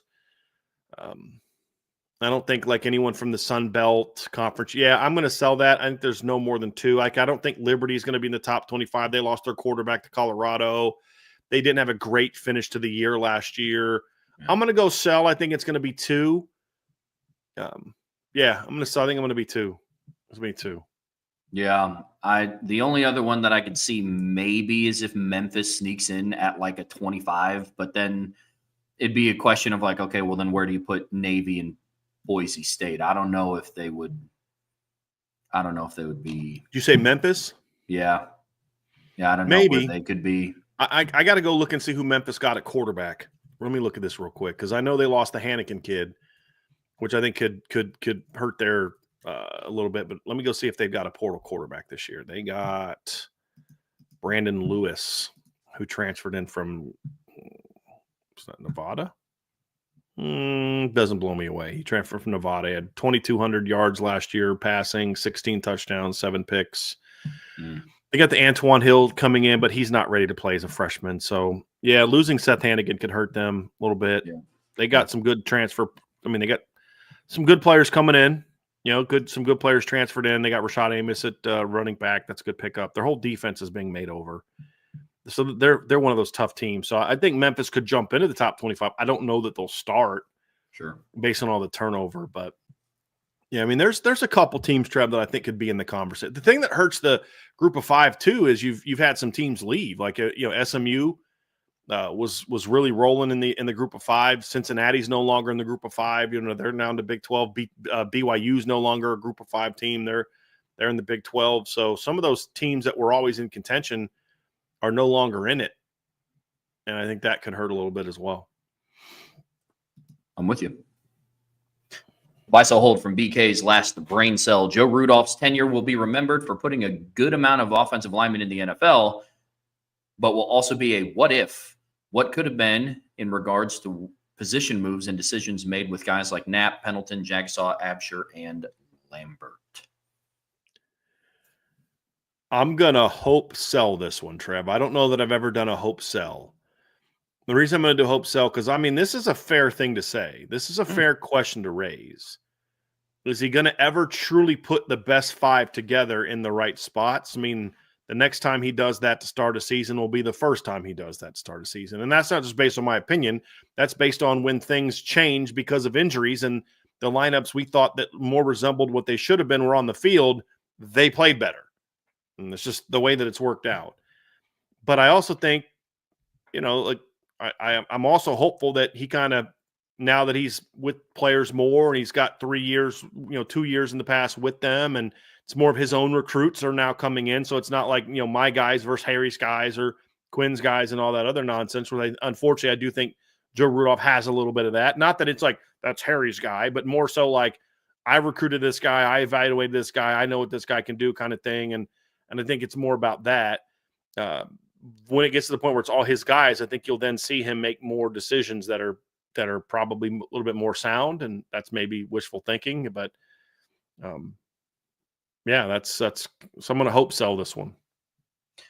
I'm going to sell it as well, along the same lines of what you talked about, Brian. I will say this about Joe Rudolph's tenure so far, especially last season. Some of the what ifs and what could have beens were out of his control. I firmly believe that if Charles Jagsaw didn't tear his pec in the offseason, he would have started all 16 games at left tackle. I don't see an Anthony Knapp dethroning Jags throughout the season, and now the same thing with Gerby Lambert. The what if is now, Lambert's hurt. We don't know when he's going to be back. And so could he have made a push to start at right or left tackle? Who knows? What I know from what I've seen is that, after Gerby Lambert got hurt, and that's kind of when Anthony Knapp returned, and then he just went back right in at left tackle where he started 15 games last season because of an injury. So I do think that some of the what ifs are not all on Joe Rudolph's plate, but that doesn't mean that I agree with the decisions he made post that. I think they started Sam Pendleton way too early. I don't like the moves that they made along the interior. I think Anthony Knapp should have began along the inside. And so those are the things that I don't agree with that he did. So I'm with Brian. I'm going to hope sell it, but I will say that not all of the what ifs were in control of Joe Rudolph. I will admit that.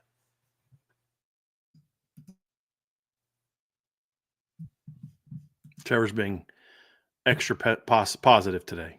Look, man, Love it. Trying to be. Buy, sell, hold from BK's last brain cell. Micah Gilbert and or Elijah Burris would be the most likely to have a breakout this season if healthy.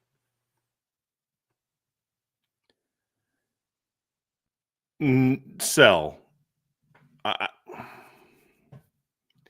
don't know. Well, I guess it would depend on what kind of breakout you're talking about. If you're talking about a guy going from never having played a meaningful down to catching 15 balls, then sure, that's fine. I still would put. Yeah,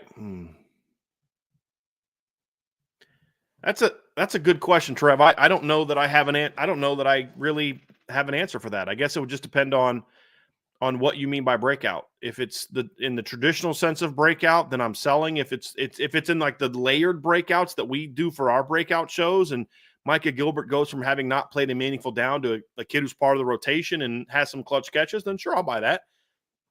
Same thing with Elijah Burris. I could see that. True freshman goes out there and catches 15 passes or something like that. I could see that. So yeah, I'll buy that based on the criteria that we use, because I can only assume BK's last brain cell's been on the show for years. I mean, he's been in those shows, so I have to assume that he's looking at it from the standpoint of like how we look at breakouts with the layered breakouts, not Micah Gilbert's going to go from no catches to 60 and 1,000 yards. Like, I don't think he's viewing it as like he's going to have a Will Fuller type of breakout in year 2 or a Golden Tate type of breakout. I look at it as, or an Equanimous St. Brown, 1 catch for 8 yards to over 50 for over 900. I think it was like 59 for like 961 in year 2. So I think that would be it. But could I see Micah Gilbert coming out this year and being in the rotation and catching 15, 20 balls, and you're like, hey, that guy's good. I'm glad they have him. Could I see him being a more utilized version of Jaden Thomas, for example? Yeah, I could see that. And technically, how we've counted, that counts as a breakout. So yeah, I'll buy it in that regard. Same for Elijah Burris. I'll buy it. Yeah, I'll buy it for some of the things that you said, Brian, and also some of the things that we got to see this spring, which obviously we didn't get to see Micah Gilbert a whole lot this spring. But looking at the makeup of the roster, I think he comes back and slides into the 2 deep at boundary behind Malachi Fields. I truly do. And then Elijah Burris, outside of Jaden Greathouse, was arguably their most consistent wide receiver this offseason. Will Pauling was injured and he was going at 75%. Jordan Faison was splitting his time. Elijah Burris was more consistent than Scrap Richardson or Jerome Bettis Jr., and he was more consistent from what we saw. I don't know what happened in the other practices than Cam Williams and KK Smith. And so, yeah, I'll buy that for sure. Buy, sell, hold. Jadarian Price will have more touchdowns than the tight end room. I'm going to sell that one, but not with tremendous conviction, because I'm going to assume that the tight ends are going to be a little bit more productive than they were last year. Because I believe, so let's see here. You had 3 from Mitchell Evans, 2 from Eli, 2 from Cooper, and 1 from Kevin Bauman. So you had 8 touchdowns from that group last year, and Jadarian had 7 rushing touchdowns. And I think Jadarian's going to get more work this year because you're not going to have as much of that going to Riley Leonard. So, but I also think the tight end room could be more productive this year. But here's the thing, though, Trev. We could see Eli Raridan have a really good productive passing season, but then the rest of the tight ends don't produce a whole lot. And so then Eli's sitting there with 7 by himself, and then Jadarian's sitting there with 9 by himself, and he's got more than the tight end room because there was only 1 other touchdown. So that's possible. So I'm going to sell it, but I'm not going to sell it with a lot of conviction because I think Jadarian's going to have a really good year this year. I think him and Jeremiah are both going to benefit from additional touches now that Riley's not there.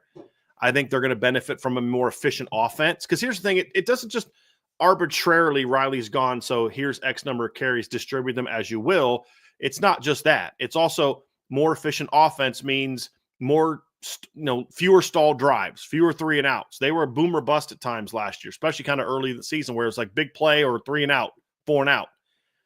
I think you're going to see more sustained drives this year, which means more touches. Which means there's going to be more drives this year where Jeremiah and Jadarian both play in a drive, because it's like we saw, in the Indiana game, Jadarian was the primary running back on that drive, but Jeremiah came in at a point in time because it was a 16 freaking play drive, and sometimes it works out that way, right? It's like, well, Jeremiah had the drive before and he went, hey, it's your fault you went 98 on 1 play. That's why you only got 1 play in your drive. So maybe step out of bounds in midfield next time if you want some more snaps. So I'm kidding, obviously, but it's going to be close. But I'm gonna kind of sell this one, not a lot of conviction, because I do think we're going to see some really good red zone work for the tight ends this year. I do, so I'm going to sell that one. I'm gonna buy it for the reasons that you mentioned towards the end. Whoa! I know. Trev is not going with the tight end love. Oh my goodness! I am. Well, just wait till the 3rd submission. But okay. but look, I think that Jadarian's going to be a little bit more active in the passing game too. We saw in the Jersey scrimmage him catch a couple of dump off passes.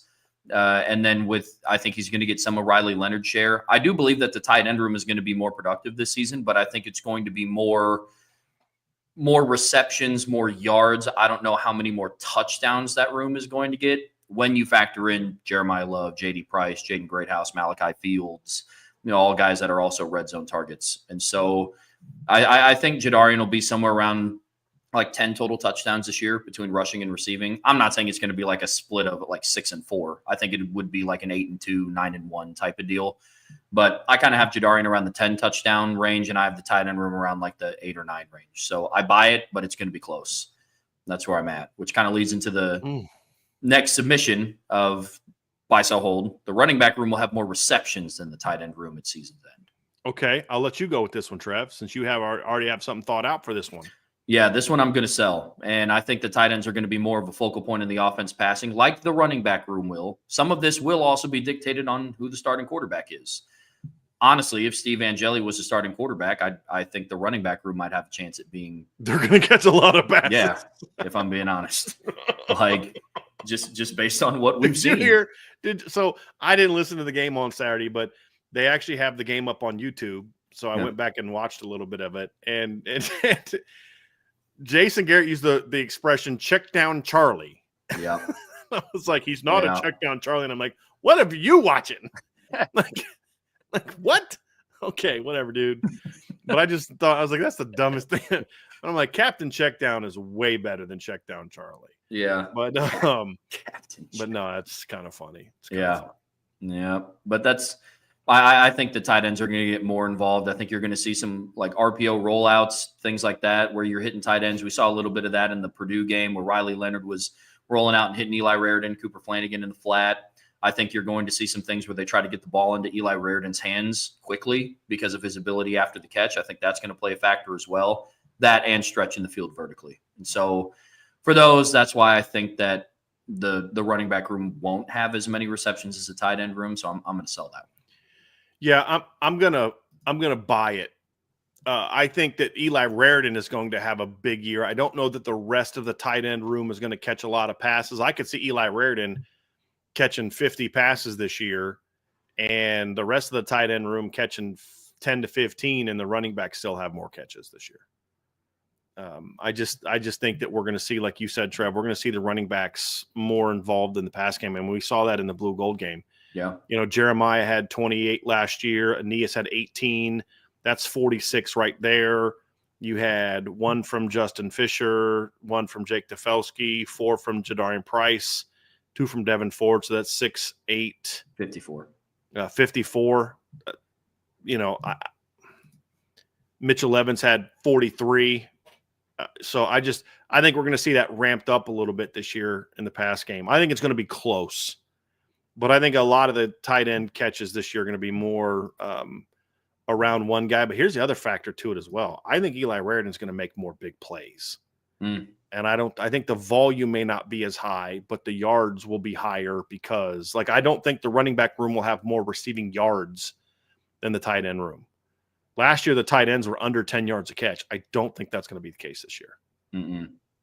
Yeah. Buy, sell, hold from Ballpeen Shillelagh.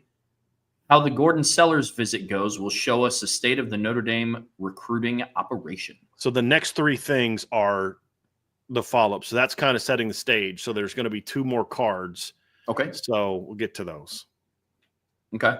So buy, sell, hold. If they are able to get Sellers to push back his commitment date, good news, they've improved. I'll buy that. Buy, sell, hold. If they manage to land Sellers after a pushed back commitment date, the wide receiver recruiting issues will be a moot point and a sign that the recruiting operation has improved drastically in a short period of time. I'm going to sell that because I don't think one recruitment means that you fixed problems. I mean, we've seen coaches in the past who weren't very good recruiters land a good recruit for whatever reason, and then they're kind of back to their old ways. I think it takes more than just one good recruitment for me to say moot point. Everything is fixed. I think it's going to be about if you were to I'll just go to this one and then I'll kind of feel more.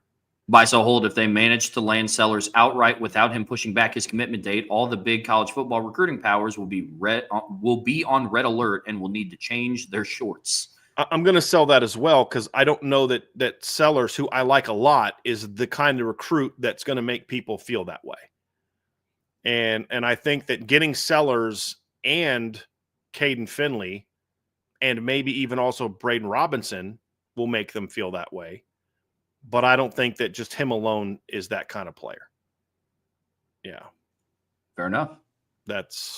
So I'm going to sell that. Like, I think that this recruitment will show progress if they're able to any of those things. I think all show progress, but I'm not with you on quite the extremes to which you have kind of constructed that. I think none of those things are as certain. The answers aren't as certain just because if they get him and all those things are true, but then they miss on Caden Finley and miss on Braden Robinson, that's a net loss in my opinion.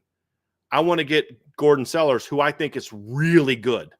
And not only that, but a great fit he's like a big need. He's that boundary, vertical. He can also he's also not a pure boundary. He can play Z, stretch the field from Z. He can play, but he's an outside guy. You get him and Caden Finley, now we're cooking. Now we're talking. But just getting him and then you have a bunch of misses after that, you did a great job with that recruitment, but it doesn't mean you fixed any of the other concerns. So it's what do you follow up on with him? Mm-hmm. But it would certainly be a step in the right direction if you can somehow get this kid in the class because he's very talented. He's another North Carolina kid. He's a guy that brings some speed to the table, some length to the table, some really good ball skills to the table. He's at a position of need, not just receiver, but outside receiver. If you get him and Caden Finley, then it's like, okay, to go with Bubba Frazier, I don't count Dylan Faison because it's kind of like if Notre Dame wanted him, they were going to get Dylan Faison. Like that's a little bit of a different deal. It's like, don't get too excited about, okay, yeah, great. They landed Jerome Bettis Jr. and Bryce Young. You're like, well, yeah, duh. I mean, like you didn't have to be a great recruiter to get those guys. You just had to not screw it up. And that's kind of how I feel about Dylan Faison. Not quite to that degree, but to a degree. Sure. But you get Bubba Frazier, you get Gordon Sellers, you get Caden Finley, and then maybe one other guy like Braden Robinson, who I'd still take him. He's so dynamic. Now I think you're having that conversation. It's not just about one guy. The only way it could be about one guy is if you landed like a top 3 overall wide receiver. That's the only way it would make me feel that way. Sure. And even then, I'd still want to see a string of consistent, like high-level recruiting out of that position. I always think it's interesting when you go and we talked about Al Washington earlier today, in back-to-back years so far, they landed Bryce Young, Logan Thomas, and now they have Ebenezer Iwatade and Rodney Dunham committed. And people are like, yeah, Al Washington still has some stuff to show me. But then on the flip side, it's like, yeah, if they can land this one recruit at wide receiver, they've changed the landscape. And so I think it's in between both, got to continue to recruit at a high level.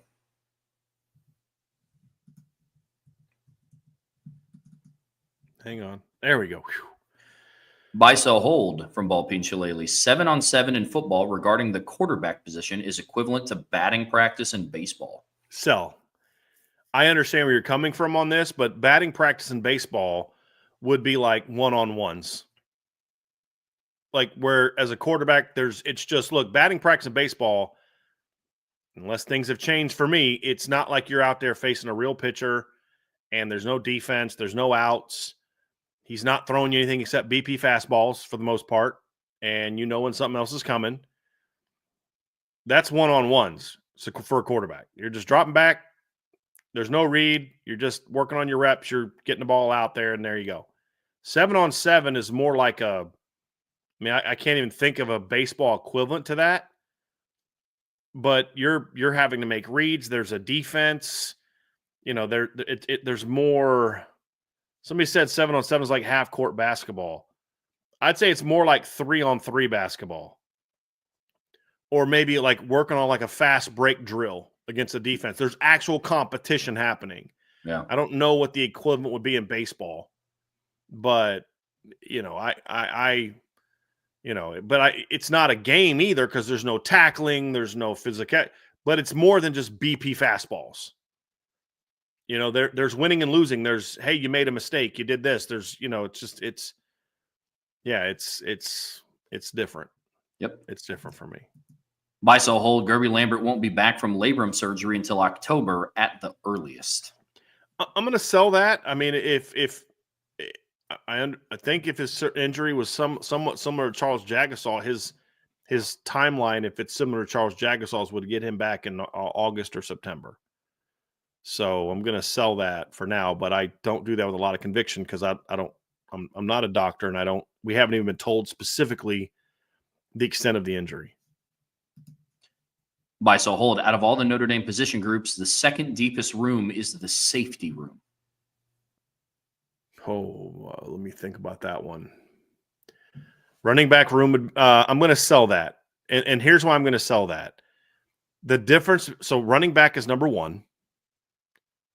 Notre Dame could lose 2 running backs, and I still think that might be number one, to be completely honest with you on that one.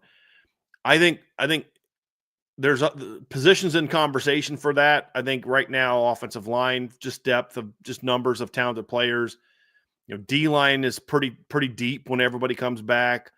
Linebacker's pretty deep. The reason I'm going to go with linebacker ahead of safety is because there's more proven players in the depth chart at linebacker.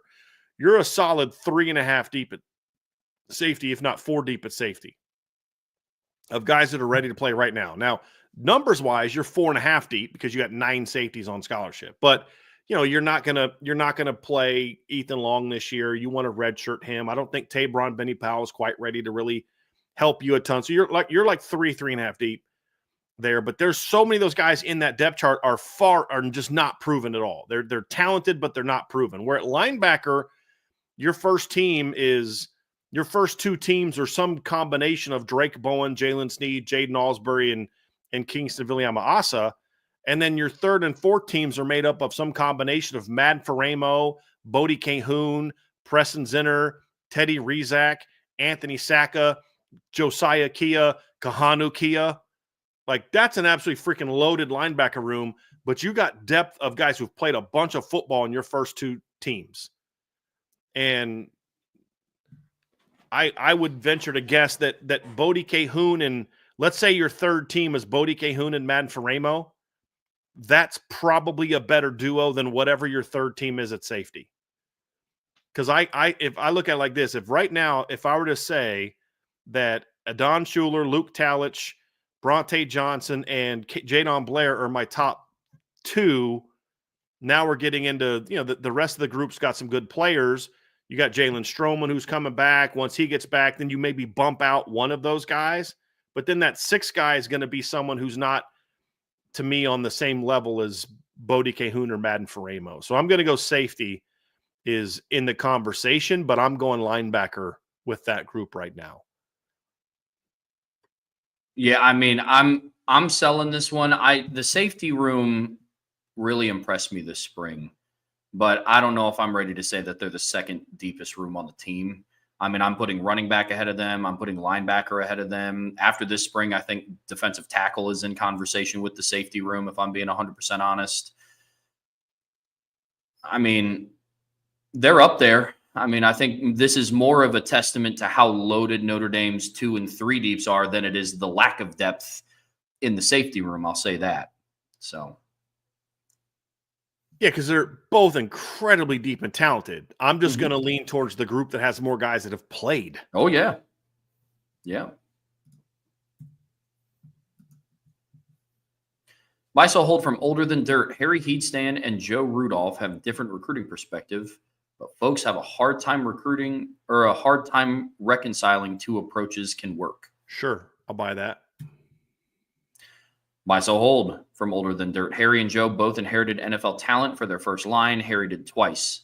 In Harry's case, the leave early and skip your redshirt senior year was not as big time a thing as for Joe. Joe's reputation suffered last year because of that.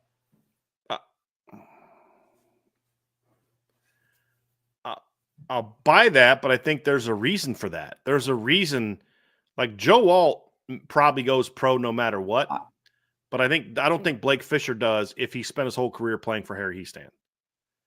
Because I think he would have had NFL people telling him, no, you go back to the college and play one more year for Harry Heastan and you can be a first-round pick next year. I don't think he leaves that early. I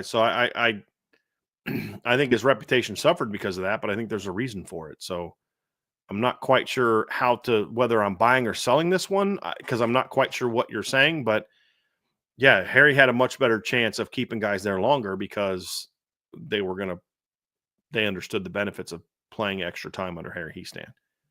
So, yeah. Fair enough. Buy, sell, hold. This is Joe's year to produce a top 5 offensive line or land another job elsewhere at the season's end. Look, I'm not commenting on that last part because I just don't comment on whether or not coaches should or shouldn't get fired or anything like that. I'll just say this. The first part, this is Joe's year to produce a top 5 offensive line. Absolute buy. You're in year 3. You're returning a bunch of dudes that played last year for a team that played 16 games. You've got talent. Like we're arguing about whether Anthony Knapp should start. If you put Anthony Knapp on the 2021 offensive line, he might be your best player. If at worst, second best offensive lineman, right? I mean, things have changed a little bit. So there's no excuse when you have the kind of talent you have to not have a top 5 offensive line now that they're all veterans. I mean, look, Billy Schrouth's going to be a senior. Ashton Craig's a senior. Emil's a senior. Jagasol's a junior. And Anthony Knapp's only a sophomore, but he's a sophomore that's got 15 starts under his belt. So, yeah, if you can't produce a top 5 offensive line this year, then there's a big problem. And here's the thing, though. I fully expect Joe Rudolph to produce a top 5. And not saying expect it isn't like that's my demand. I'm saying I think he's going to produce a top 5 offensive line this year. I do. The question is, will they be 5 or will they be 1? And that's going to impact the season. But I'll be really surprised and disappointed if Joe Rudolph doesn't produce a top 5 offensive line this year. Not again. I'm not saying that as in that's what the expectation is. I'm telling you based on what my prediction for what he's going to do is. And if he doesn't, that'll be disappointing. So I'm going to buy the part about this is the year that he produces a top 5 offensive line. Good deal. Buy, sell, hold. Jaden Greathouse will be the top tier number 2 or 3 wide receiver Notre Dame has needed for years. I mean, I don't know that I'm going to sell that because I think there's a case to be made that Jaden Greathouse can be a top tier number 1 wide receiver.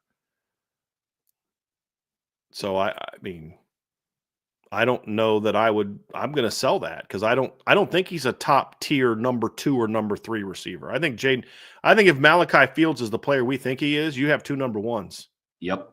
That's how I feel about it. Mm-hmm. I'm with that completely. Notre Dame is in a position that they have not been in a very long time. I mean, the Jaden Greathouse, Malachi Field, I'm not talking statistically. I'm talking about impact on the field. They have the potential to kind of have that 06, like Samardzija, Rima McKnight type of relationship where it's like, look, you have 2 number 1 receivers that are in your starting lineup. And so I don't think it's as clear cut as this guy's number 1, this guy's number 2. Because I look at Ohio State last year. Emeka Egbuka is not a number 2 receiver. He's a number 1 receiver who is also on a lineup with another number 1 receiver. Mm-hmm. Just because you have a dominant number 1 doesn't mean your other guy's not also a number 1. 100%. Buy, sell, hold from Mr. Emil Wagner. Rich Rod will have West Virginia in the Big 12 championship game within 3 years. Buy. I buy. I think he will. He's a good coach, and the Big 12 is so up and down. Like you're going to see different teams in there all the time. I'll buy that.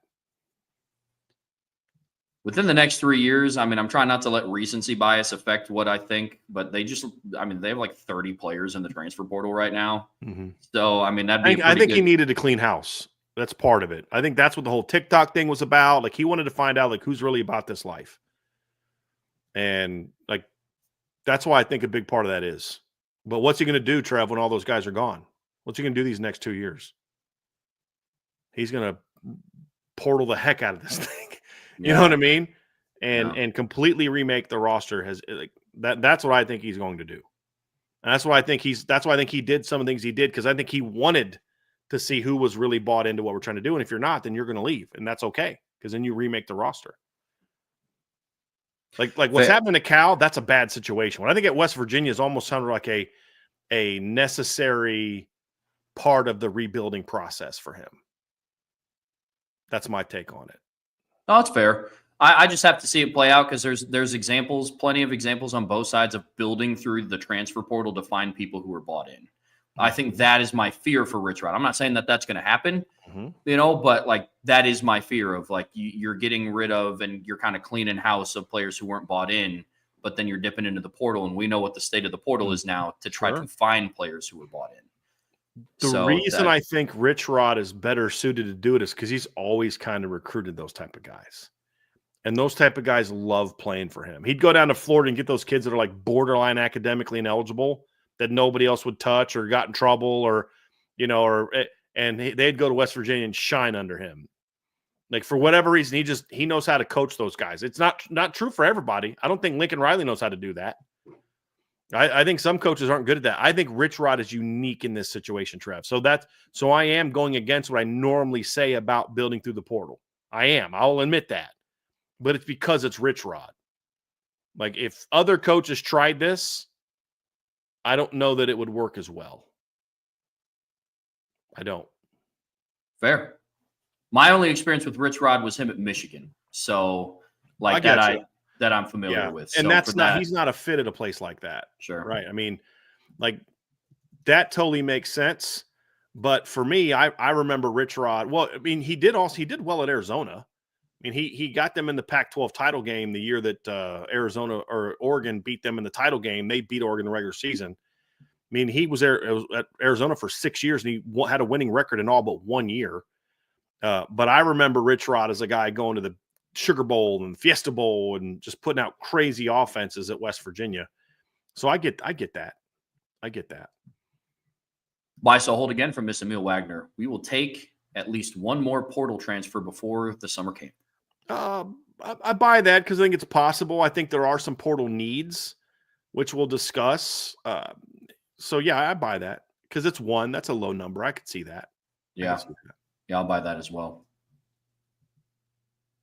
Buy, sell, hold. Reggie Brooks' run against Michigan when he got knocked out after crossing the goal line is the wildest play in Notre Dame history. In Notre Dame history? I mean, honestly, the wildest play I think in Notre Dame history is a negative. I think it's the fumble return touchdown against South Florida that just completely changed.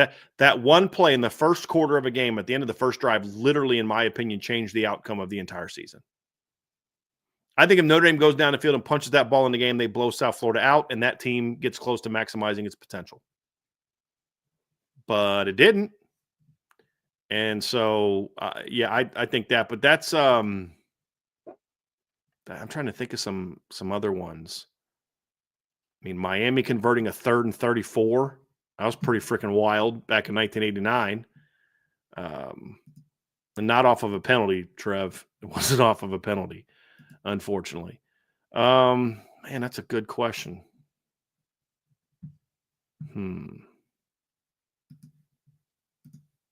That was pretty wild. I mean, I'll go with it just because I can't think of any positives that are better examples. But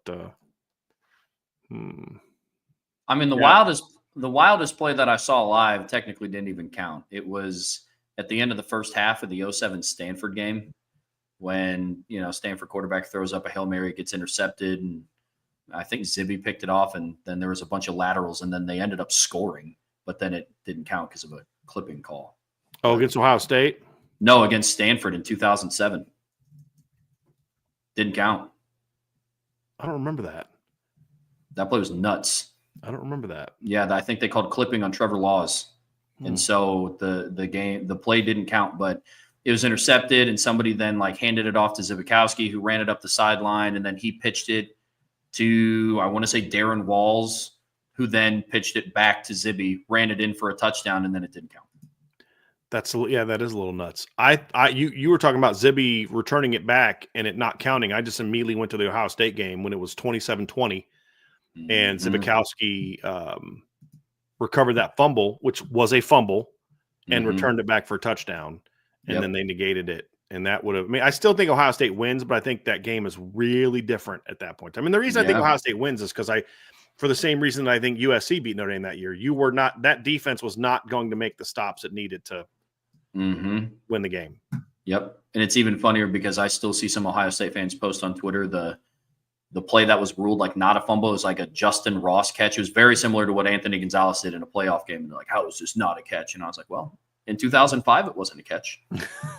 So fair. What the heck happened there?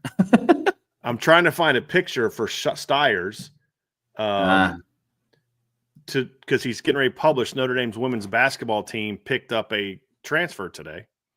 hey, She averaged like 2 points a game last year at somewhere, Kansas State. So I'm opening this photo to try to find a picture where she's not puffing her cheeks out. And apparently it put it into the same thing that these were in part of. So I was like, well, that's not what I meant to do. So I was about to say, what a crazy buy, sell, hold submission. yes, I don't get what the submission's about, but we'll go with it. But no, they picked up Gisela Sanchez. They picked up in the portal. So she's a 6'4" player who's I think averaged like 2.9 points a game last year and 1.4. But in every picture that I can find, she's puffing her cheeks out like that. So like it's kind of hard to find here's another one. Like she's always making a face like that. So it's like I'm having a little trouble finding a photo where it's not like that kind of look. So I may just have to kind of go with that. Yeah. Here. So I'm doing my best here, Trev. I'm doing my best. So that's all I'm finding photos for people, answering buy, sell, hold, publishing stories, editing stories. Man, I'm never just doing one thing. Busy man. You run a business or something? Yeah, I know, right? Seriously. Buy, sell, hold from D. Masak 2. In 20 years, when we look back at this transfer portal craziness that we were in, statistics will show that players who transferred 0 to 1 times saw better development and career path than those who transferred to multiple programs. Oh, I buy the heck out of that. Yeah. I buy the heck. That's a great observation. I think you're going to look back and see that guys that transferred 0 to 1 times, by and large, will have much better careers than guys who transferred 2, 3, 4 times. And the more you transfer, I think you will see a very direct correlation to overall career success. Oh, yeah. I absolutely buy that. I don't even know if we have to wait 20 years. I mean, there's plenty of examples right now. You know what I mean? So, yes, I absolutely buy that. I mean, I'm sure if I sat and thought about it for a minute, I could think of some guys who transferred 3, 4 times but had some success, but I don't think it's very often. And if they were probably like freaky types of talents. Yep. So that's absolutely killing me right now doing this. Why would it not pop up in a new file? Like, it's just killing me right now. So anyway, it's a great observation. There we go. Buy, sell, hold again from D. Masak 2. These weather conditions and the time of year for a tailgate. So I'm assuming buy one, sell one, hold one. So sunny and warm, August and early September. Cool fall day, late September, early October, or a snowy tailgate, late November, December. Okay, so I'm a little torn on this one, Trev. Because if we're just taking out any other considerations, it's just answering it, those weather conditions and all that kind of stuff. Well, the answer is a cool fall day, late September, early October. That's like the best time for a tailgate because I love being able to tailgate where I'm comfortably in a hoodie and jeans and a hoodie. Like the really hot, warm, like 90 degree, those are not fun because you're super sweaty, especially for me because I got to go in and work. So I always got to take a change of clothes. So I got to change a shirt because I got to put deodorant on again and kind of like wash up a little bit in the bathroom up there because I'm sweaty and nasty and I don't want to sit by people stinking like BO. I think that's rude and inconsiderate and unprofessional. So that's never fun. But the reason that if I could pick a tailgate time, the reason that I would go with snowy tailgate, because if we're doing a snowy tailgate, that means Notre Dame is hosting a playoff game. Fair enough. So Fair enough. But if it's just about the weather, time of year, a cool fall day is the perfect time where I'm comfortably in jeans and a hoodie. Yeah. Strictly whether it's cool fall day, I'm buying that, and it's not even remotely close to the other two. I mean, drive to campus, the leaves are changing. It's like 55 degrees. You can be in like a hoodie, jeans. I mean, yeah, cool fall day by a million. And then after that, I would go sunny and warm. I understand the sweat thing, and I hate that too. But, that Indiana tailgate was so cold. Mm-hmm. It was so cold, man. I mean, it was great because we were talking, Notre Dame in the playoffs, and they were in the playoffs, first ever home playoff game. So the setting was great, but it was so cold. So I'd go buy cool fall day, hold sunny and warm, and then sell snowy tailgate. I get that. I guess I just didn't feel as cold that day because of the environment, but I still say I have always enjoyed being cold better than being hot. Because with being cold, I can put clothes on. The only alternative for being hot gets you arrested. Fair enough. No, that's totally fair. I would prefer cold in general, but like that game against IU, like that was like borderline freezing. And I would rather be a little sweaty than freezing. Plus, I was out, dude. My dad and I were out there from like 10:30 in the morning to 11:30 p.m. at night. It was so cold. Yeah. I get that.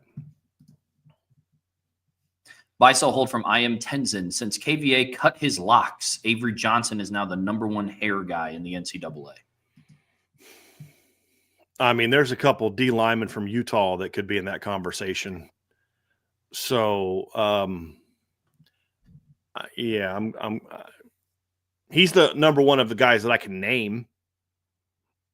I don't, but I know I can visualize a couple of those Utah kids, and I'm just like, those are some locks. But sure, I guess we'll go with that. He's got those long blonde locks, so sure. Hey man, I'm going to sell this. Don't sleep on my man, Junior Tuihalamaka. That guy, oh yeah, that guy still got Junior. Yeah, man. I don't know. I can't believe I forgot about. I was thinking like Mad Faramo, but yeah, it's a good point. It's a good point. It's a good one.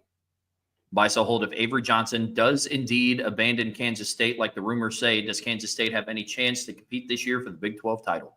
I'd have to see who their quarterback was and who their next quarterback is. I think that's a talented team, but it hurts a ton. It hurts a ton. Can I just say this? I don't mind kids transferring at the end of spring. I don't. I despise when starters are doing it just to get more money. You should have done this in December where your team had a chance to go into the offseason. You selfishly took all those reps away from a kid who would otherwise could have needed those reps to become the starter because you're getting a bigger payday. Look, you want to leave for a bigger payday? Fine. Do it into the December window. Don't give me this go all or tell your team in the spring, before spring, hey, listen, I'm going to jump in the portal. Don't go through all of spring practice, take all those reps, and then jump in for a payday. It's one thing if you're jumping in because you got beat out for a position, you're buried in the depth chart, there's legitimate reasons to transfer, like, hey, my mom is sick and I want to be closer to home. I get all those things. There's plenty of reasons. But when you're just jumping in to get a payday after the spring, I despise that. I don't mind it after the season. You've served your time for that team. You've honored your commitment. You're with them the whole season. The season's over. You got your chance to jump in a portal, get your payday. I don't like the process, but do what you got to do. Them's the rules, and go do what you got to do, kid.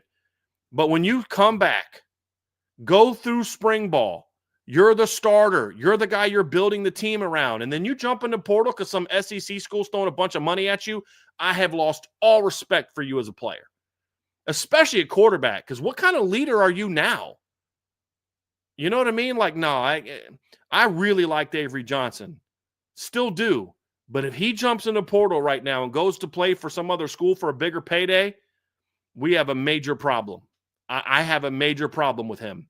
I will lose all respect for him. Say, no, can't win with him. I'm going to pull a Mike Singletary. Can't do it. Can't win with him. Can't do it. No, can't. So, no, I don't get that. And why I have to go with the SEC insured is because that's what the rumor is he's going to transfer to. It's a specific situation. It's not a hypothetical, because it'd be the same if he was going to go to a Big 10 school or another Big 12 school or an ACC school. The rumor is he's going to go to an SEC school. So it was speaking of this specific example. Now, if there's a quarterback battle and Avery got beat out, okay, fine. I don't love it, but fine. Do what you got to do. But just to go leave because you got a payday when the team is built around, no. I especially a quarterback, man.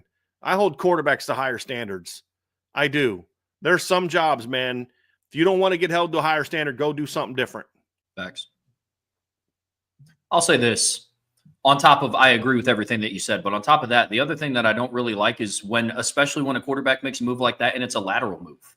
And I know some people might think that's a hot take because, one is, little bitty Kansas State in the Big 12. The other one's Tennessee, go Vols, Rocky Top. Dude, Kansas State and Tennessee won the same amount of playoff games, won the same amount of conference titles last year. Tennessee's also not a favorite to win the SEC title this year either, and so it's just like you do that. Look, I'm not saying it would be right to take more money to go to a bigger name school, but I could see it more than I could taking more money to just be at the same. Like, that blows my mind. Kid from Bowling Green jumping in the portal because Ohio State wants him, or I still don't like it. I'm still pissed about it, but it's a little bit more understandable. But like, my whole thing is, it's about commitment though, Trev. It's like, the dollar amount shouldn't matter. The school shouldn't really matter. You made a commitment to come back and play for this team. That's why I think the spring portal window needs to be gone for any non-graduate. Like, my whole thing is, if you've graduated, you have earned your golden ticket. You can leave whenever the heck you want. Like in a window, like a in the season window, and transfer. You've earned your ticket. You went and graduated. You did the work. No, I don't. If he does this move, I'm going to lose all respect for Avery Johnson. Oh, but he's going to life-change him. He's not getting paid $25 in a McDonald's gift card to stay at Kansas State. Believe me. But it's at what point in time this is what disgusts me. At what point in time do we say, what's the money amount to say this is when my word and when my character no longer matters? Like, what's the price tag for that? I have a problem with that. Yeah, it's okay that he's abandoning his team we committed to and took all those reps and did this and that, but he's getting paid. So freaking what? Because when you die, you know what? People aren't going to remember how much money you made. They're going to say, what kind of person were you?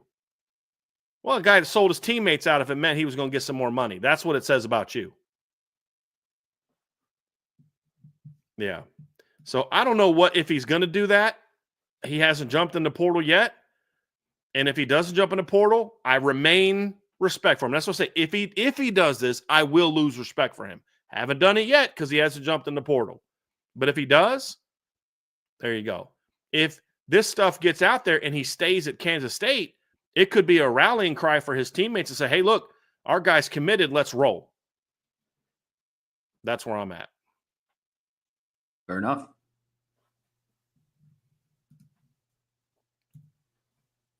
Buy, sell, hold. Purple and silver is an awesome color combo. Blue and gold will be forever the best combo. There will be a worst to first conference champ this year. Actually finished last season and not projected to finish last. Oh, I'm sorry. Those are two separate ones. Okay. Purple and silver is an awesome color combo. There are very few purple and silver uniforms that I don't like, so I'll buy that. Yeah. Blue and gold will forever be the best combo. I mean, I think I'm a fan of almost any color of blue. I like Pitt's blue and gold, blue and yellow. I like UCLA's blue and yellow. I think blue and yellow is just any kind of combination of that is sweet. Any kind of blue and gold, blue and yellow. I think those are just great combinations. Honestly, I just think for uniforms, it's just an awesome, awesome mix, especially when you get a darker blue like Notre Dame has, like a Michigan has. The only other one that competes is I still think red, white, and blue on a uniform. Like Kansas has sweet uniforms. When the Patriots switched to their new modern uniforms, I loved them. There's just something about those colors when they're in a uniform that just something I like, man. Just something I like. Fair enough. Defiance was purple and gold. That's not as sweet as purple and silver. And it's not blue and gold. There we go. Then I think he had one at the bottom half of his. There will be a worst to first conference champ this year. Actually not finished last season and not projected to finish last. So he's saying if I'm a team that finished last in their conference this year will win their league.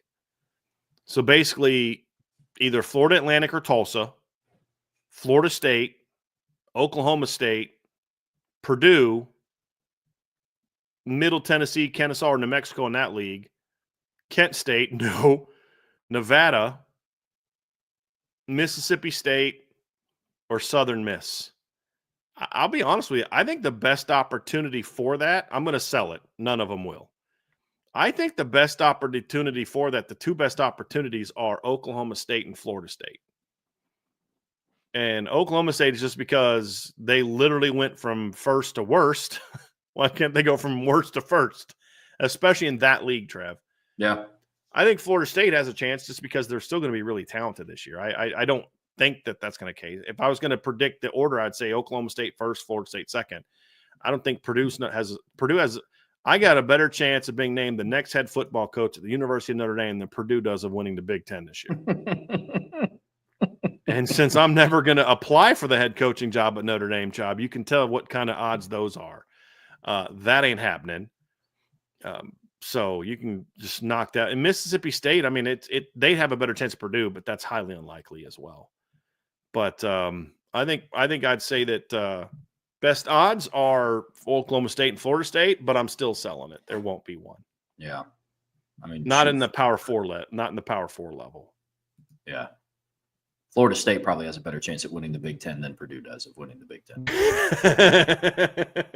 There's a chance that Notre Dame's going to win more Big Ten games this year than Purdue will. Yeah. Oh, my goodness.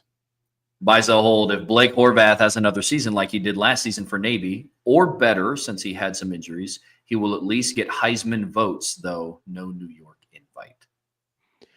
If he has the exact same season he had last year, when healthy and then stays healthy, then yes, I could see that. Yeah. Bryson Daly got some Heisman votes this past season, didn't he? I believe so. Let me look actually real quick. This will be 2024 Heisman voting. Let's see here. I thought Bryson Daly. Yes, Bryson Daly was 6th. So he was ahead of Tyler Warren, Shedeur Sanders, Curtis Rourke, Kyle McCord. I am glad no one brought up don't get me started on that. All right. Let's see here. Yeah, I'll buy that. As long as he stays healthy, I think he'll put up really good numbers. And I think Navy's going to be really good this year if he's healthy as well. They got a lot coming back on that team. A lot coming back. Sure They're in the top half of my opponents. Like when we do our ranking of the opponents this summer, they'll be in the top half of that. At least for me. Buy, sell, hold. Here's a little background. So if you buy, this coach is on your staff. If you sell it, this coach will never come coach for you. And if you hold, this coach might be willing to join your staff at some point in the future. So buy, sell, hold. Harry Heatstand, Mike Mickens, Joe Yonto. You can't look at this as elite O-line coach, elite DB coach, elite D-line coach. Oh, you can. Sorry. Yeah. I'm going to go ahead and sell Joe Yonto because he's been passed away for 17 years and going to just go and sell that one. But of those three, I'm going to buy Mike Mickens. I'm going to sell hold Harry Heatstand and sell Joe Yonto. The reason I would buy Mike Mickens and hold Harry Heatstand is because I don't know the coach Heatstand's really wanting to coach anymore. I think he's kind of enjoying retiring and doing the coaching offensive line clinics and just he's a grandpa and gets to be around his son who's coaching now and around his daughter who and all that. But if you're going to then go to you can just look at it as elite O-line, elite DB, and elite D-line. I'm always going to go with the elite O-line coach first and then elite D-line coach second and then elite DB coach third. If I'm taking out the specifics of this example, then that's what I would do. I'm with that. Yeah. It's a good submission. I like this, right? Like I was kind of being a little silly with the Joe Yonto thing being dead. And then, but I mean, I think the submission of those are three good ones. Yeah. Like if you're going to pick three, those are three very intriguing ones. O-line, D-line, DBs are very intriguing. So I do like the submission. Mm-hmm. I do like the submission. Buy, sell, hold from MD alumnus in Minnesota on August 31st, Hard Rock Stadium. will have the most intimidating atmosphere that Notre Dame has faced since 2017, also against Miami. I'm going to sell that. Yeah. I mean, Georgia 2019 was I mean, the only reason that stadium was rocking is because Notre Dame played like garbage and let them get into that point in time. If you jump on Miami early, that stadium is empty by halftime. It is. So I'm going to sell that. Yeah. I mean, this is. And A&M last year was also significantly more intimidating. I mean, that facility literally shook when the fans started jumping up and down and showing like, dude, I don't know if I want to be up this high right now. So yeah, it's no. Ohio State 2022. I mean, like there's so many better examples. Notre Dame played like crap and they were scared of Miami because of the way their head coach prepared them for that game. And it was loud, but it wasn't intimidating. There's a difference. So I'm going to sell that one. Yeah. Yeah. And I also don't think this Miami team is going to be as good as people think. I think they're going to jump on them early, and I don't think the crowd will be as loud. Agreed.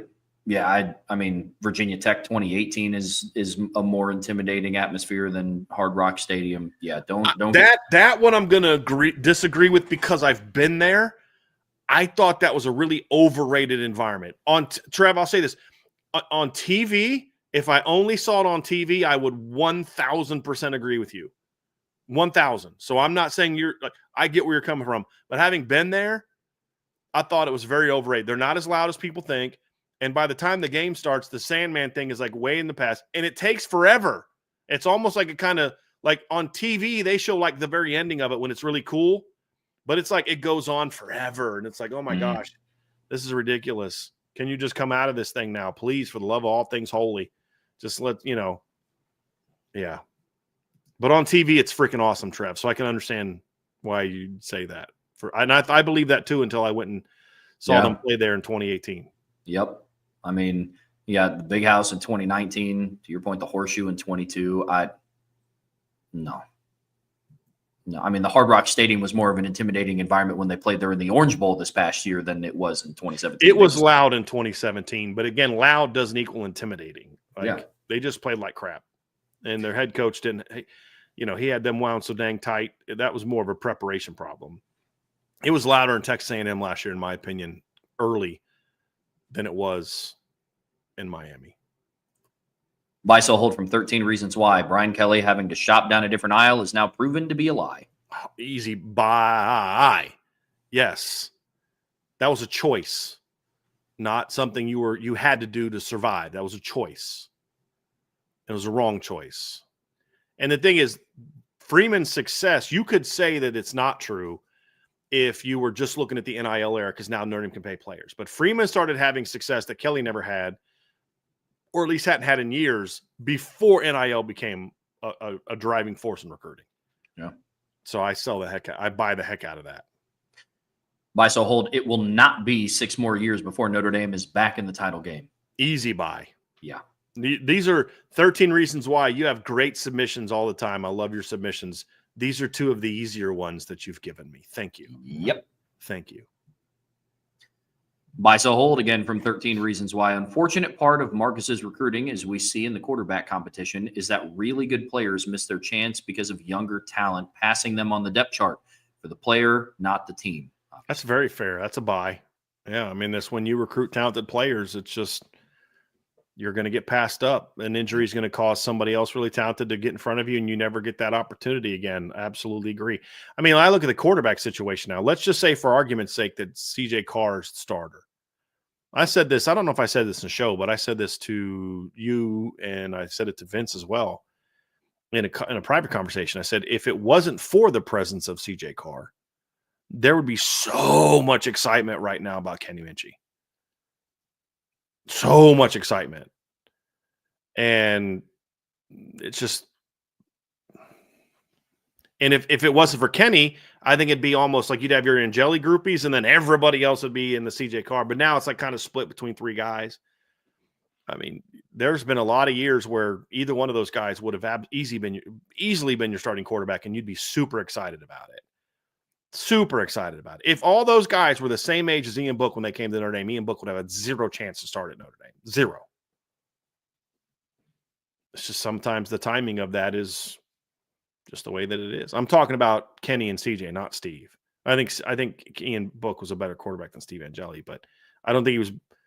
I think Steve Angeli's a better quarterback than Drew Pine. But yeah, sure, absolutely. Yep.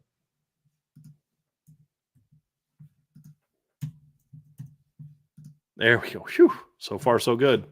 There we go. Buy, sell, hold from Black Irish 864. Now that CJ Carr has distanced himself from the other two quarterbacks, we will see an up-tempo offense. I'm going to sell that because I think that's a buy with either of the two younger players. And so I'm also going to sell that because I don't know if they're going to be an up-tempo offense. I think we will see more tempo at times, but they will not be up-tempo. But I do think with either Kenny or CJ, you're going to see them be a little bit more focused on tempo this year. So I think that would have been true even if Kenny was the one that separated himself. And I don't know that I'd say that CJ has distanced himself either from Kenny. I think he's distanced himself from Steve Angeli, but I don't know that he's distanced himself a ton from Kenny. But I would. Here's how I would have done it.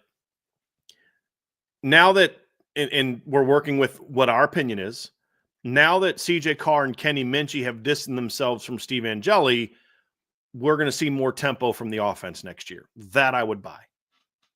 Yep. Yeah, I'm on the same page.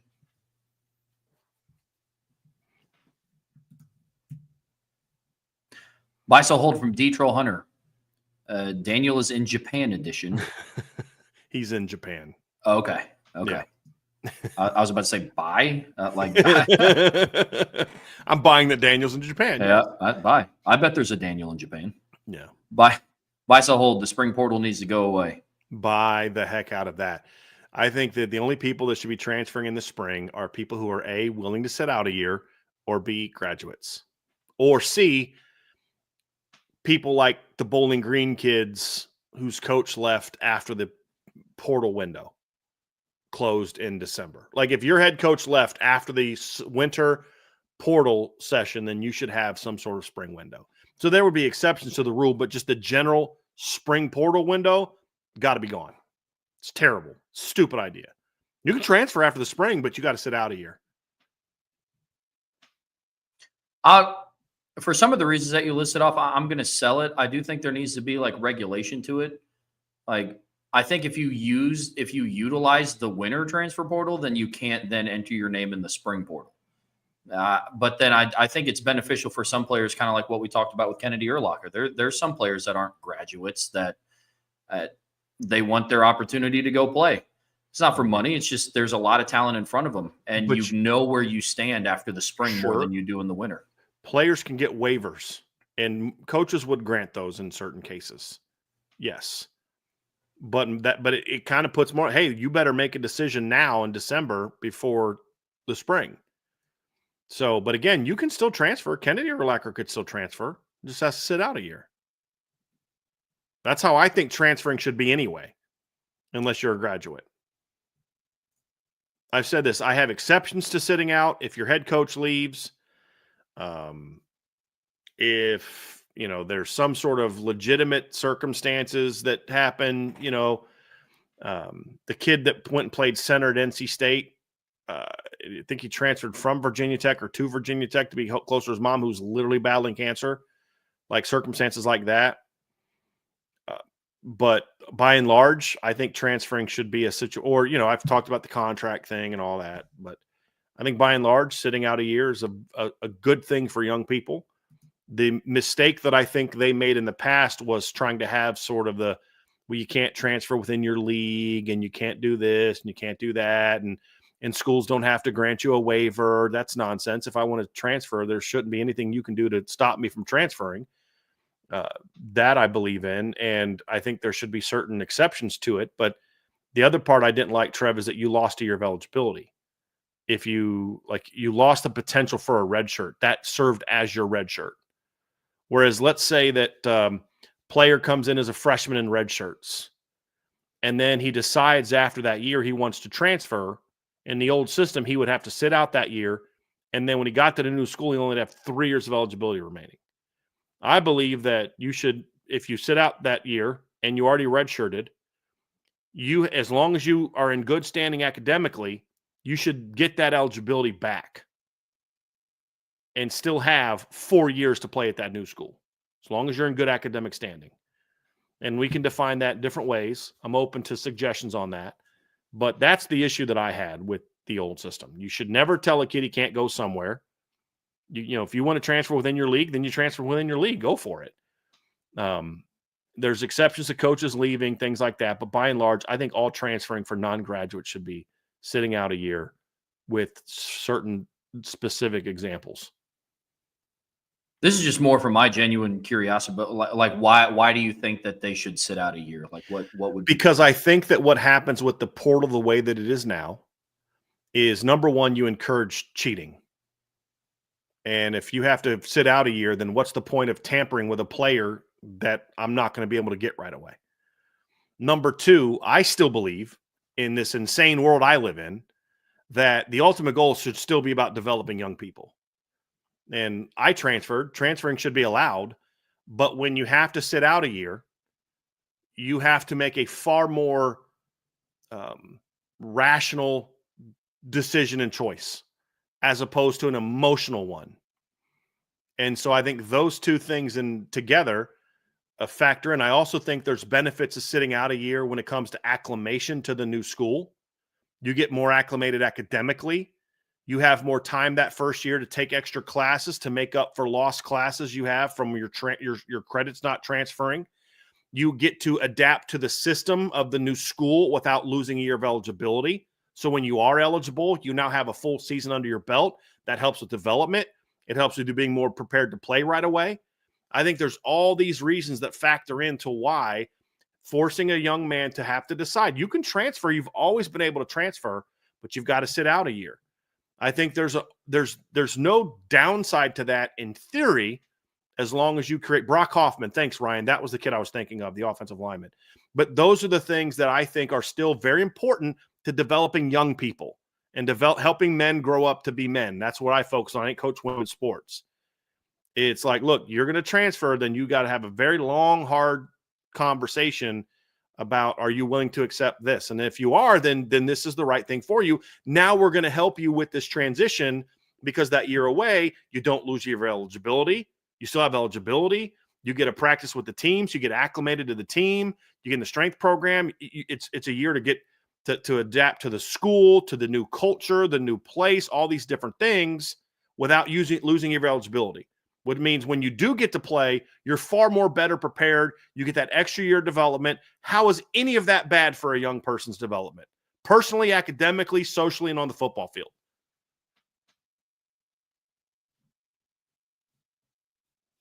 Oh, that's fair.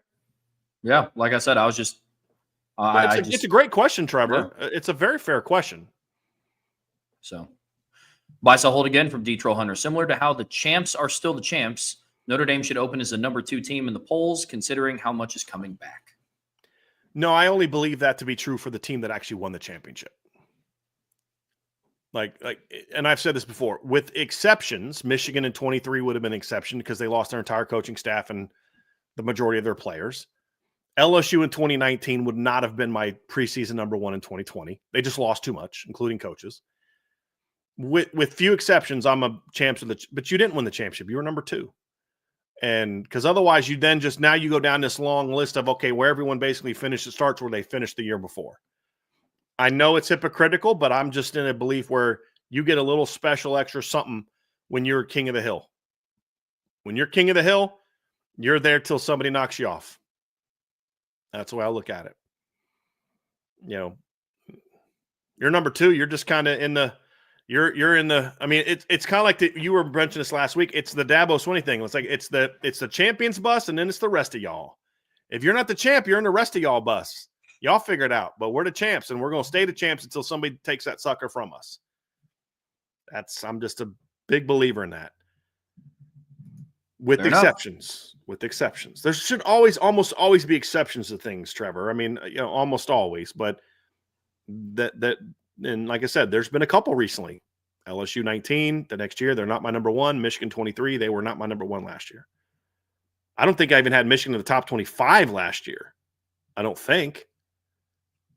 I don't think that you did either. Yeah, I didn't think. I know we don't see eye to eye on this one, but that's how I view Ohio State this year because they fit the criteria of what happened with Michigan and LSU. Well, to a degree, I think Ohio State has a lot more talent coming back than those teams did. I also don't think their coaching losses were as devastating. But I'll say this, the Matt Patricia hire has me questioning whether or not I'm going to have Ohio State number one when I make my preseason rankings. It does. Because I think when we did our way too early top 25, I don't think the D coordinator had been hired yet, had he? No, but I know that Jim Knowles had left, but they hadn't hired Matt Patricia yet. Yeah. So, yeah. Buy, sell, hold. Losing Cam Scadaboo will significantly impact the ASU offensive production this season. Let me see who their running back is. Because, I mean, that's kind of part of it, right? I mean, I want to sell this, but they got the kid from Army. I think what you're going to see is what you lose in that hammer at running back. And I don't know how good Uday is going to be at a traditional offense. I don't. I know he can run the dive. I don't know how good of how's he going to be able to, what's his jump cut look like? How well does he bounce a duo run? I don't know the answers to that. How patient is he on counter? I don't know the answers to any of those things. I think he's a pretty good player. But I think you're going to see a team that is more balanced than it was last year. Jordan Tyson comes back. They got Malik McClain back. They got some transfer players that are good players. They've got a tight end coming back to play a decent amount. They got a bunch of their offensive linemen coming back. Their defense should be they don't lose a lot from last year, Trev. Like, they don't lose a lot at all unless a bunch of guys jump in the portal. Yeah. I just think now that Sam Levitt's going into his second year as a starter, he's going to be able to carry the offense a little bit more. You're still going to have the ability to run the football effectively. I just don't think you have to rely on him as much as maybe you did last year. Sure. And I think their defense is going to be a little bit improved. That doesn't mean that Cam Scadaboo wasn't a great player. He was a really good player last year. It's just more about, I think that run helped elevate the entire team, and I think they're in a position to kind of overcome that loss. Like Notre Dame, losing Cam Scadaboo is no worse for them than Notre Dame losing Riley Leonard and Xavier Watts and guys like that. It's just like, I think the team and the development of it is going to allow you're going to now be maybe better in other spots, which helps you overcome that you're not going to be as good there. Does that make sense? So, yeah. So I don't think the offense, I don't know that the team is going to be as good as it was last year, because that's a heck of a run, but I think the offense will be every bit as good as it was last year. Plus, I think Kinley Denlingham's a pretty smart offensive mind. I do. So that's where I'm going to go with that one. Buy, sell, hold. Without Avery Johnson, Kansas State is not a Big 12 title contender. I mean, I'm leaning towards saying no to that, but I'd have to know who their next quarterback is. I'm looking it up now, but I don't know that I'm going to know enough about their backup quarterback. It's Jacob Newth. I don't know a lot about him. I think he transferred, didn't he? Yeah, he transferred from Minnesota. Hadn't played a whole lot. My answer would, I lean towards buying this, but again, it's the Big 12. It's a chaotic league. He wasn't their entire team. They have other things that I liked about that team. I would lean towards buying this, but I don't think they're going to drop to like 5-7 either. What say you, Trev? I'm in the same boat as you, man. Look, it's the Big 12. It's the Wild West. I have no idea how that conference is going to shape out. I mean, last season showed us that you can dissect teams and look at what they have on paper and who's going to be good and who isn't going to be. And if you told me that if Kansas State without Avery Johnson was in the Big 12 championship, it wouldn't shock me. Wouldn't be like, what, are you serious? But then if you also told me that they were a 3-loss team going into the month of November, they finished the season 8-4 and never sniffed it without Avery Johnson, that also wouldn't surprise me either. So I have no idea. So I guess my answer for this would be hold, I guess. So I hope we don't have to find out. Agreed. I really hope we don't have to find out the answer to this. Agreed. Buy, sell, hold. Miami loses 6 games on their schedule this season. Let me pull up their schedule. I know they're going to lose the opener. I mean, I'm leaning towards sell because I just don't think their schedule's super hard. So let's just kind of give them – let's be really critical of their team and go through the record, Trev. How about that, right? Okay, so opener, number 1. So, like, we're not giving them the benefit of the doubt like we might a team. Okay, I think, So, number 1, Notre Dame, 0-1. Yep. Home against Bethune-Cookman, 1, and that's a win. Home against South Florida, that's a win. Home against Florida, let's just give them a loss there. That's 2. Let's say between home against Florida, home against Louisville, let's say they split those. So we win 1, lose 1.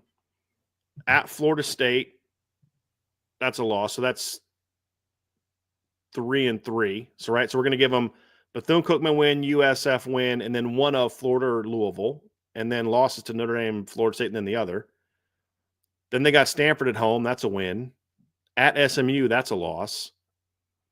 Let's say the next 4 games, they got 2 at home, 2 on the road. They'd have to beat Syracuse and NC State, lose at Virginia Tech, lose at Pitt. I mean, they'd have to have almost like everything go wrong for that to happen. But I think it's certainly possible. I could see them losing to Notre Dame.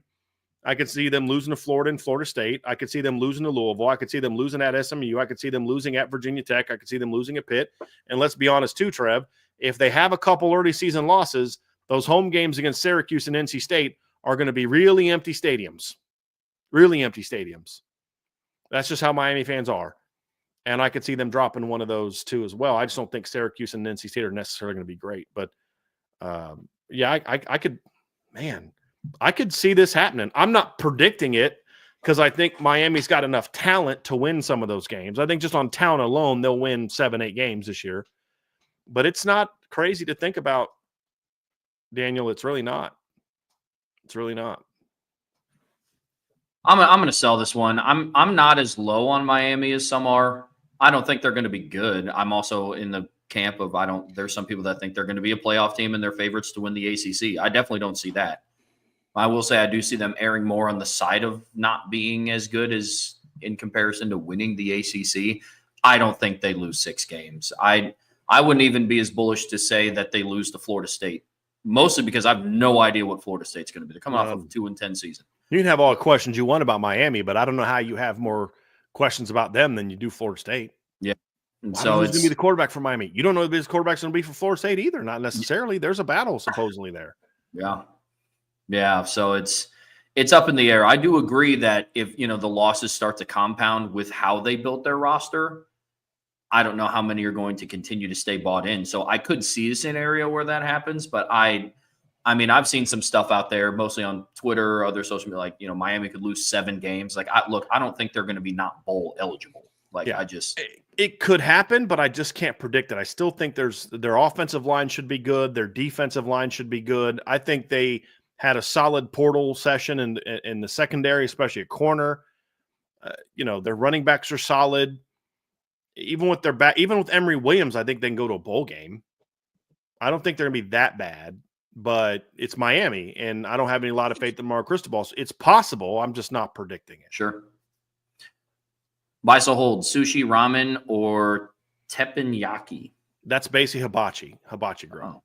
Oh, okay. So sushi, the hardest sell I've ever sold anything in the planet is sushi. Have never had it. Will never have it. Big hard sell. Wow. Hold ramen because look, man, what college-aged male at some point in time in his life didn't you want ramen and secretly as a married man would like to have some ramen options but doesn't want his wife to judge him? Just hypothetically speaking of someone who may, feel that way. But I absolutely love hibachis. I mean, I just love it, man. It's a great atmosphere. It's the one where they cook it in front of you on the grill and all that. I love those places. We went my Angela and I went with DMND 13, Dan.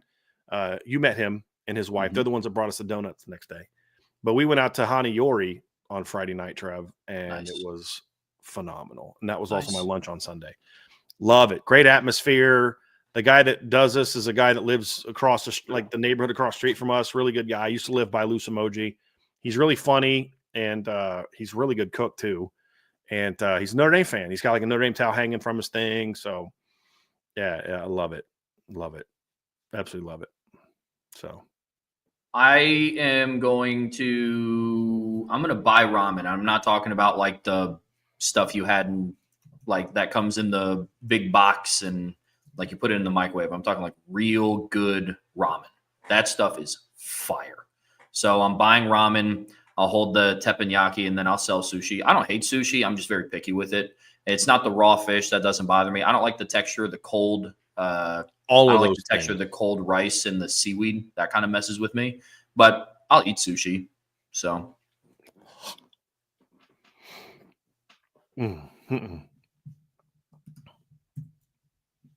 Buy, sell, hold from Hayden 32. Irish Breakdown has yet again put themselves above most others who cover Notre Dame by the obvious play of quarterbacks in the blue gold game. I can't really fairly answer that because I don't read what other people say. I have what people tell me what other people say, but I've heard how people have relayed things I've said to other people, and it's like that's not even remotely close to what I said. So I can't really speak to that, but I think that I like that you think that. I appreciate that very much. I do think what we saw in the blue gold game is exactly what we've been telling people is going on at quarterback. CJ is the best. Kenny's not very far behind, and they have both separated. They're both better than Steve is. It's just, yeah, I just think that's kind of what we saw. Fair enough.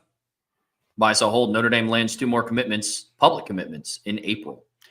I'm going to sell that because you said public.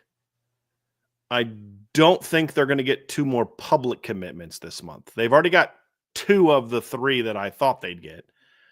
I could see 1 more happening in April, but there's a chance he may wait till May to do the announcement. So I don't know if it'll go public.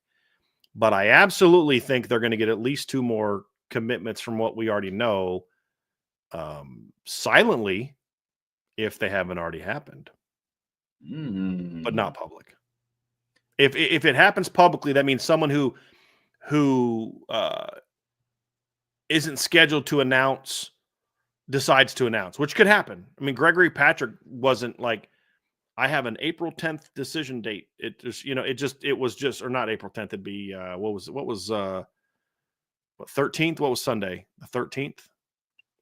Yes. So something like that could happen. I mean, Bubba Frazier didn't go into his April 4th visit to Notre Dame thinking 10 days later, I'm going to be committed. So things like that could certainly happen.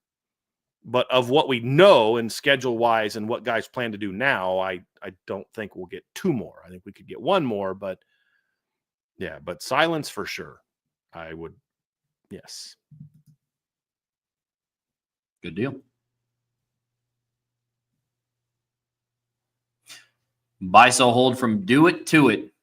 Notre Dame should always do the 7-on-7 like they did in the spring game going forward. Lets the guys deeper on the depth chart show off some and is a nice change of pace in between the game. I kind of dug that a little bit, Trev, especially with the younger players. Too. I thought it was a good opportunity for them. Your linemen are usually some more of the banged up ones in spring. They tend to play more snaps and it's just more physical. So as long as they still get the same number of game action like normal, I thought that was kind of cool.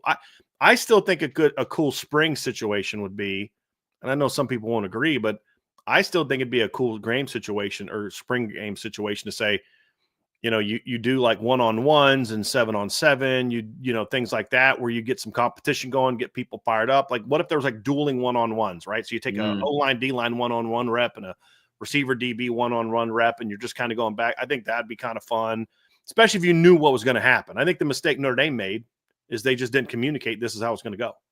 Yeah. Because they don't want to tell us anything. We could, hey, look, guys, here's what's going to happen. It's going to be really awesome. And we could explain to people. And, Tims could have explained to people and every other, hey, this is what's going to happen. It's going to be really cool. You're going to like it. But I think people were coming thinking they were going to get one thing and you gave them something different. And I think some people are going to like that. Some people aren't. But I think that kind of thing. And then maybe the scrimmage isn't quite as long. It's not 4 quarters. You have X number of series, kind of like they did. So it wasn't like a real game. I think that actually be even better than just a spring game where, you've got Drew Pine running back and forth because he's quarterbacking both teams, or you've got offensive linemen. They got to play both ways. What was it like? Preston Zinner and I think Tyson Ford a couple years ago, like had green jerseys on defense because they had to play both ways. That's not a team. So, yeah. Yeah, I'm with you. Yep. I love the 7-on-7. It was a cool wrinkle. I do. Yeah, it was fun. Buys a hold from Sergeant Steve Irish. CJ Carr positioned himself as the odds-on favorite to win the quarterback one spot after not just the blue gold game, but after spring practice overall. I buy that. I mean, odds on favorite means he has the best odds, right? Yep. Yeah, I buy that. I don't think it's like over, but yeah, I buy that. I guess I definitely don't think it's over. And I've been a CJ Carr. I think he's going to be the guy. It's not done deal. It's not. And it's not like Kenny has to look like, John Elway in the fall to win the job either. It's not that, I think CJ right now is the number one guy. I think Kenny's still in it very, very, very much in this thing. Buy so hold. Notre Dame fans can feel confident and optimistic about Chris Ash as Notre Dame's defensive coordinator after spring practice.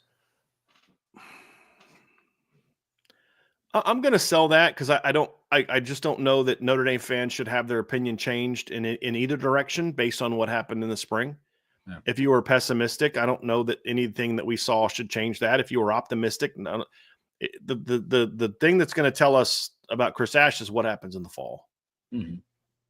That's going to be the key for me. But if you are optimistic and confident about Chris Ash coming into the spring, there was nothing that happened this spring that should make you feel otherwise. Matter of fact, Trev, I still have questions about Chris Ash. I feel better about my feelings about where the defense is now with Chris Ash in charge are better now than they were on March 17th before they started spring practice with some of the things that I've heard and some things I saw. Yeah. But am I going to say am I confident, optimistic? I'll say that I'm optimistic. I'm not confident yet, but I'm optimistic. So you know what? Forget it. I'm going to buy it. Yeah. Because I'm more optimistic now than I was when spring started. So sure. Yeah. I've talked myself into buying it. Yeah, I'm with you. I was going to buy it because for the reasons that you laid out. So we're on the same page. Buy, sell, hold from Isaiah Lehman. Making the right decision at quarterback is the biggest decision of the Freeman era thus far. Oh man. I'm going to sell that. I think that the decision to go to Riley Leonard last year was the biggest decision that he made. And I think you could argue that it was a 1A, 1B of that and bringing Mike Denbrock in are the two big decisions he made that I think set the stage for what we're about to see. I just want to say something else. Everybody's excited about the quarterback room. A lot of the same people excited about the quarterback room are people who love to hate on Tommy Rees. I just want to remind everyone that the current quarterback room, 1, 2, and 3, was recruited 100% entirely by Tommy Rees. I just want to remind people of that. So that was Tommy Rees's parting gift to his alma mater was, here's these guys at quarterback. Just want to remind people of that. Shout out to him. I'm going to sell this as well. I'm a firm believer that it's going to be a two-man battle in the fall, and I'm okay with either CJ or Kenny. And I mean that truly. And if those are the two options to pick from, then I don't think it makes it the biggest decision of his career. So that's where I'm at with that one. Buy, sell, hold. Elijah Burris has the most production out of any freshman or redshirt freshman receiver. Sell. I'm not ready to say that he's going to outproduce Micah Gilbert and Cam Williams just yet. Yeah. I like that you put redshirt in there because I think that made me pause for a second.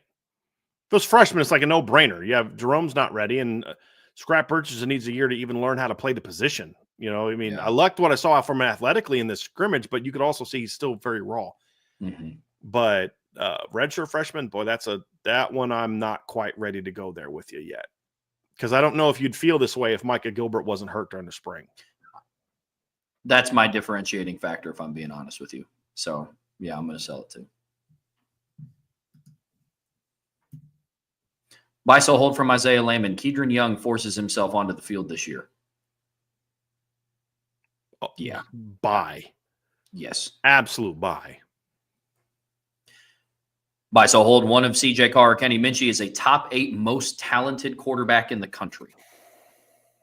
I'll buy that. I could maybe change my opinion if I actually went through and looked at everybody, but I'm buying it on a general possibility. I'd have to stop and think about, okay, here's the quarterbacks and ranking them here. So, I mean, if I did a ranking, I might drop them to 10 or 11 or 12. But just as thinking about it, general possibility, I could see that. I think they're very talented. I'd CJ Carr as a 5-star player coming out of high school. I'd Kenny Minchey as a top 100 guy with top 50 upside. I think Kenny's athleticism and his ability to run, if I'd have seen more of that in high school, probably gets a 5-star upside grade. But I gave him a top 50 grade. Very talented players. Just God get talent. What's talent? Talent is arm talent. It's athleticism. It's the mental talent. You know, guys that can understand. You could have a big time arm and not know how to read a defense. And I'd say, you're not really that talented. You just have a strong arm. I had an offensive lineman in high school at Kempsville High School. A kid named Travis Williams could throw the ball 75 yards in the air. It's a guard. He was a talented quarterback. He just had a very strong arm. So it's all the tools that go into being that make you effective. So athleticism, arm talent, arm strength, accuracy, processing ability, decision-making, all of it goes into it. And I'd put them, say they're both at least in the conversation for that. Absolutely. Yeah, I'll buy that they're in the conversation for sure. Because, like, you could take a guy that's super productive and he's not super talented. I mean, Kellen Moore was not even remotely close to one of the 10 most talented quarterbacks in the country. But he was super productive because he had that one trait up here that made him really good, and he played in a great system. But, you know, would you say he was one of the most 10 talented? No. Just like I wouldn't say that Jamarcus Russell was one of the 10 most talented quarterbacks in the country.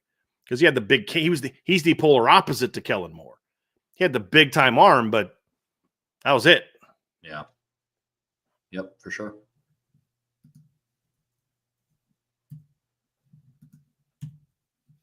I don't think that – there we go. Buy, sell, hold from ND Chuck. Notre Dame finishes with a better regular season record than LSU this year and makes it further in the playoffs. Buy. I think LSU is – I mean, I love the petty question. But yes, I buy that. I think Notre Dame's going to be a better team than LSU this year. I think Notre Dame's going to be better on offense than they were last year, and they'll be comparable to LSU offensively, if not better. I think Notre Dame is significantly better defensively than LSU is. I think even LSU fans would admit that Notre Dame still has more talent. Now, I think what Notre Dame fans have to understand is LSU is closing the gap from where they were a couple of years ago, where they were an absolute train wreck talent and coaching-wise. I think one of the best hires Brian Kelly made was the Baker guy at defensive coordinator. That's a great hire if you can keep him there. But I've also said that, you know, Trevor, you and I had this conversation. I think you had him 8th. I had him 14th in preseason, but we both agreed you were going off the upside. I was going a little bit off the floor. We both agreed this is a playoff caliber team. LSU does this year. I think they are, but they're not on Notre Dame's level yet. Nor do I think they will be with Brian Kelly there, but they're going to be a playoff team. But no, they're not on Notre Dame's level right now. No, and I mean, when you talk about like Notre Dame finishing with a better regular season record, like LSU's schedule is just harder than Notre Dame's. Like the LSU is going to have more opportunities to lose. I mean, here's this, Trev. If they had the same schedule, the same exact schedule, who has the better record? I think Notre Dame does easily. I think Notre Dame's better than LSU. Sure. You don't? I think so too. I'm just going based off of what their schedules actually are. No, I'm saying like that. I think a better comparison would be what if Notre Dame had LSU's schedule. No, what I'm saying is this. What I'm trying to gauge to you is who do you think's the better team, right? So the thing that I'm saying is I think it's even more unlikely that LSU can match Notre Dame's record because their hard schedule. Like that's what you were saying. And I should have let you say it instead of cutting you off. Correct. But my point is even that's going to make it even harder. My question, what I'm trying to get from you is, and this is why I asked it, is I wanted your opinion on if they had the same record or the same schedule, who do you think has the better record? Meaning this is going to tell us who you think has the better team. Because you could say, I think this team's going to be ranked higher than that team because this team has this easier schedule where that team could go 9-3 and maybe be a more talented team because of their schedule. They're going to have a worse record.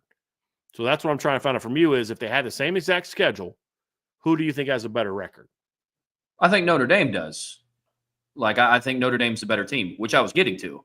But Excuse me. I'm just saying, I was getting to it. I said two things and then I was cut off, man. Like Notre Dame, what my point was, is I do think they finished with a better regular season record, but I don't think that's a good gauge to see who the better team is because I think LSU has more opportunities to lose than what Notre Dame does. That doesn't mean that I think that Notre Dame isn't the better team because I do think Notre Dame makes it further in the playoffs. Like I don't need there's a question that you brought up when we were talking about LSU when we did our preseason way too early rankings. And we were I took the ceiling, you took the floor, but I even said at the end of that, I don't even know if LSU makes the playoffs. I think they have a good chance to, but they need all some in things all, go right. They need some things go right. Yeah. If they had, if you were going to say if you switch schedules, I still think Notre Dame has a better schedule, a better record. Like if Notre Dame had LSU's, I still think they have a better record. Best case scenario in that instances, they'd have the same record. If Notre Dame had an LSU schedule and LSU had Notre Dame schedule, I think best case they'd have the same record. Yeah, I think you could make the argument if Notre Dame had LSU's record, I think there'd be more of a case to say that Notre Dame's win-loss record would be LSU's ceiling, and that'd kind of be like Notre Dame's floor. That's fair. Like 10-2. Yeah, that's fair. That's fair.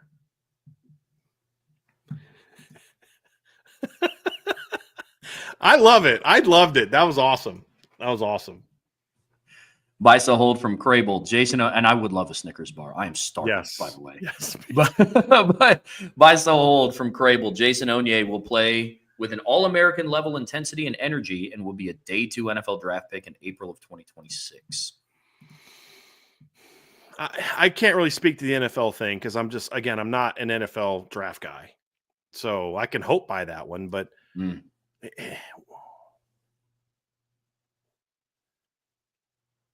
I hope so. I mean, I got to hold it because I just need to see that Jason Onye can do that for an entire season.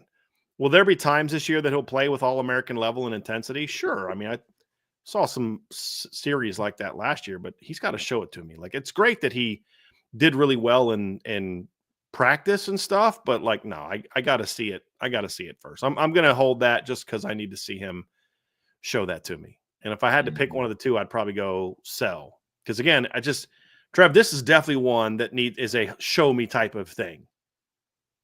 Oh, yeah. Yeah. I mean, I'll say this. Well, I'll answer the buy, sell, hold first. I'm going to hope by it because if Jason Onye is playing at an All-American level intensity, that's going to be real great for this defense. So I'll lead off with that. But I'll say this. I would rather just him be a consistent impact player than have flashes of All-American level intensity. Consistency lacked on the defensive line last year. And if he has moments where he's like, yo, this is an All-American caliber player. And then we walk away with some games of I think he played. Or he played and he probably shouldn't have. Yeah. Then we're having similar conversations about the defensive tackle room outside of Riley Mills that we were having in 2024. Buy, sell, hold from ND Lou 22. Jadarian Price will break 1,000 yards in 2025. This would be about 40 carries more than last year at 6.2 yards per carry. Which I think he could get, Jace. I look at Jadarian and it's with a few more opportunities, 3 more carries a game, basically? He's over 40. Yeah. At that same yards per carry, that gets him to 1,000. I said it earlier, and this is the question I was referring to. I absolutely think that it's last year said, no, there's no way you're going to. What we were asked last year when we were excited about these backs, will we have 2 running backs get to 1,000? And we said, no way. With Riley Leonard at quarterback, there's no way you're going to have 2 backs get to 1,000 yards. And that's exactly how it played out this year. You just, with Riley at quarterback, you weren't going to get enough opportunities for 2 other guys to also get to 1,000 yards. The closest thing they had is if Riley could have got to 1,000, which he wasn't that far away from, honestly. No, yeah. And I often wonder if he doesn't get hurt on the first series against Northern Illinois, I think he gets to 1,000 yards because they couldn't run him at all after that first series. So I think it's possible that if they get into the semis, that he could get to 1,000 yards as the number 2 back, and Jeremiah is over 12 or 1,300. I absolutely think that's possible.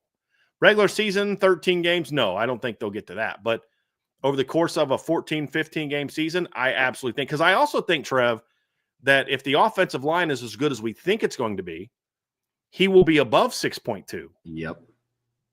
So, like, let me just figure this out. What was his carry number last year? Give me a second. He was at 120 carries last year. So, that's 8.3 per carry. I don't think he's going to get to 8.3. So let's say he just gets to 7 yards a carry, which I think is possible. Then he would need 23 more carries this year. That's it. If he gets to 6.5, which is only 0.3 better, which I think he's certainly capable. He was over that going into the playoffs. Then he only needs 154 carries. That's only 34 more carries. So, yeah, I think it's going to be both. He's more opportunities and higher yards per carry. So, yeah, I think this year there's a much greater opportunity that both of those guys get to 1,000 than we saw this past year, because you don't have the quarterback taking those carries away. Yep. Now, the thing that could hurt them is if a guy like Kedron Young, earlier we talked about, Kedron Young kind of forces his way onto the field, and then, Jadarian's like around 800, and, he gets a couple extra hundred of those opportunities, then sure, maybe that. But I think Jadarian's going to have a really good year this year as long as he stays healthy. Yep. I think that 1-2 punch is going to be really dynamic, Trev. I think it's going to look all season a lot like it looked, sort of like in that middle part of the year when they were both really rolling. Yep. I think more consistently, you're going to see what the running backs did against Texas A&M just week in and week out. Like Jadarian goes in, rips off a big run, and then Love comes in, rips off a big run. But I think improved offensive line play is going to be huge. Even if they just stay healthy. Let's say they roll out Knapp, Schrouth, Craig, Jags, Emil Wagner. Literally, if they just stay healthy, they're going to be more consistent than what they were last season. If no other changes are made, nobody pushes to start, they're going to be more consistent. I think the running backs are going to eat off of that, because, you got to think last year they were going from, Ashton Craig and Sam Pendleton and Billy Schrouth to Rocco Spindler and Pat Coogan, and then back to Billy Schrouth. And then, and they were still really lethal running backs. So I'm excited to see what they can do behind a more consistent offensive line, man. I really hope we see that this year. Man. Buy, sell, hold from JG Whitetown. Joe Rudolph will use a rotation this season with the line. I'm going to sell that because of Gerby Lambert's injury. But I could have seen something where they said, hey, we got to figure some way to get 76 in a game. I could have seen that. But with him out, I think that's less likely. So I'm going to sell that for now. But if I from some of the things I heard about how well he was playing prior to the injury, I could have seen something like that. Yeah, I could have seen something like that. I'm going to optimistically, here's a new term, I'm going to optimistically hold this one because it depends for me when Gerby Lambert comes back, 1, and 2, I don't know what kind of push Will Black is going to make in the summer and fall. Sure. That could be interesting. If he's another guy that gets added to the mix of, we got to find some way to get this kid on the field, I think that could be interesting. So that's where I'm at. Buy, sell, hold. The special teams will have at least 5 touchdowns this season. So that's a lot. Yeah. You'd have to have 1 block, kick, 1 punt return, 1 kick return would be a heck of a year. You're going to need 2 or 3 at one of those, or 2 at 2 of those. That's a lot. Yeah. I hope so, but I'm going to sell that. It's not insane to think about, Trev, but it's just no. It's especially with what we know of Notre Dame's punt return game. You know what I mean? Yeah. Like ideally it changes. I know that'll be a conversation we have in the offseason, but yeah. It should be better. The other thing too is there's just fewer opportunities to return kicks nowadays. The first time you take one back 95 yards, you're not getting another returnable kick the rest of the year. Yeah. Agreed. Buy, sell, hold. The Irish recruited talent will make it hard for the portal talent to establish a dominant role. Dominant role? I'll buy that because I also don't think they recruited in. Well, no, except for one exception. The exception of Malachi Fields, none of the other defensive players or the other receiver were brought in to be dominant players. The only other potential guy would be like a Jared Dawson or a Jalen Stroman. But like, I think Devontae Smith was brought in to be like dominant. Just do your job and do it as well as you can. Yep. And he won't be the best DB in the room. If Devontae Smith is the best DB in the room, the odds are pretty strong that Notre Dame is going to have just an insanely ridiculous secondary because of Leonard Moore and Christian Gray and a Don Schuler. But, I don't know that that's necessarily what they were brought in to do. Yeah. Except for one, and that's Malachi Fields. Yep. I'm with that completely. I think the thing that kind of changes the tone for me is the use of the word dominant. So that's where it separates for me. Yeah. Buy sell hold from Lucky Duck 512. A Notre Dame home playoff game against LSU would be the most viewed playoff game of the year. Oh man, it's possible. It's possible. I still think that the championship game is most likely going to be more viewed than anything that happens in the first round. But I'll say this: it'll definitely be the most viewed. It'll most likely be the most viewed first round game for sure. It could have a shot to be the second most viewed game. I think one of the semifinals or the championship will end up going down as the most viewed. But it's not out of the realm of possibility. The thing you got to understand is there are some parts of college football fandom that don't care about that. Yeah, that's what I was going to say. Yeah. Is that I know for Notre Dame and LSU fans be like, yo, like old head coach, SEC as well, but like I don't know that anyone in the Big Ten cares about that game. Yeah. It'll have tons of viewers for that rivalry and those two huge fan bases, but also SEC fans are going to tune in and be like, we want to see Notre Dame catch an L, because there's a lot of SEC fans real like wanting to get some payback on Notre Dame this year with Arkansas and Texas A&M, and if you get them again in the playoffs because of how Notre Dame handled the SEC last year. You beat A&M by 10 on their field, you smacked Georgia around in the Superdome. They're going to want some payback this year, and they would love it if it was like Brian Kelly going up there. You know what I mean? Oh, yeah. It would get a ton of views. I just still think the title game would be, barring it being another Georgia TCU game, it would be that. Yeah. Well, the SEC is also going to be hunting for payback against, 7-6 USC because they also went. Just wanted to. They didn't beat them in the playoffs, though. They didn't beat them in the playoffs. Buy sell hold from Lucky Duck 512. That was so incredibly petty. I love it. I know. Because USC went 2-0 against the SEC last year. That I didn't even think about that. Sure did. That's awesome. That's sure awesome. Because they beat LSU and A&M. That's awesome. I totally forgot about that. Yep. So buy sell hold again from Lucky Duck. James Flanagan is the most important freshman coming in this summer for the 2025 season. He's in the conversation. It's either him, Dallas Golden, or Will Black. That'd be my three. Not in any particular order, but that'd be my three. I think Flanagan's in the conversation. It's either him or Will Black, especially with Gerby's injury. I think it's one of those two. I can't wait to see Dallas Golden. You talk about punt returns. Like, that's a guy that day one, I'm like, hey, let's see you go field some kicks. Yep. Leave that. I like that you included James Flanagan in this Lucky Duck because, like, we talked a lot about tight end depth this offseason. So that's a good player. And that's why I think where he's coming from, based on a lot of his questions in the past. He tends to kind of think a little bit outside of just he's the best player. Why would he not bring up Will Black? Why would he not bring up Dallas Golden? Why would he not? It's because you're looking at it, talented player, arguably the biggest position of need of the guys coming in. Yep. Of the three we mentioned, I think there's no doubt that James Flanagan has got the best depth chart opportunity, barring injury, of making a run. Yep. Agree with that completely.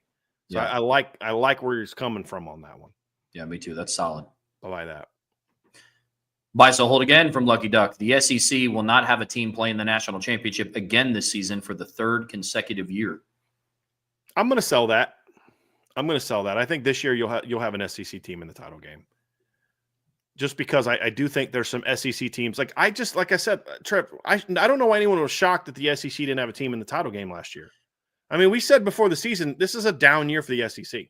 Mm-hmm. It just was. I don't think this is going to be a down year for the SEC. I don't think 2 years ago was a great year for the SEC either. It just every conference, no matter how good it is, goes through cycles. It just you lost too many good players. You had some coaching turnovers. It is what a couple teams rose to the top. You know, you had that fluky year by Michigan, which is what I think that it was. You know, you had some weird situations where, you know, Georgia gets beat and all these other things. I look at it and say that this year is one of those years where I think the SEC is going to be a little bit more dangerous. I just think Georgia, I don't think is going to be as good. I think Bama is going to be a lot better. You know, I think LSU is going to be improved. I think Texas is going to be really good this year. I just think this is a year where they've got a better shot. So I'm going to sell that, but I'm not selling it like I'm 100% convicted that.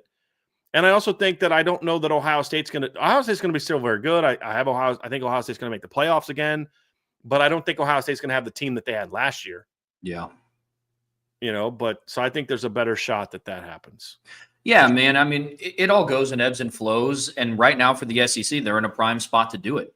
That's why I think it's so interesting when we talk about Notre Dame this offseason, because they are, I don't want to say like up and down resistant, because Notre Dame has up and down seasons.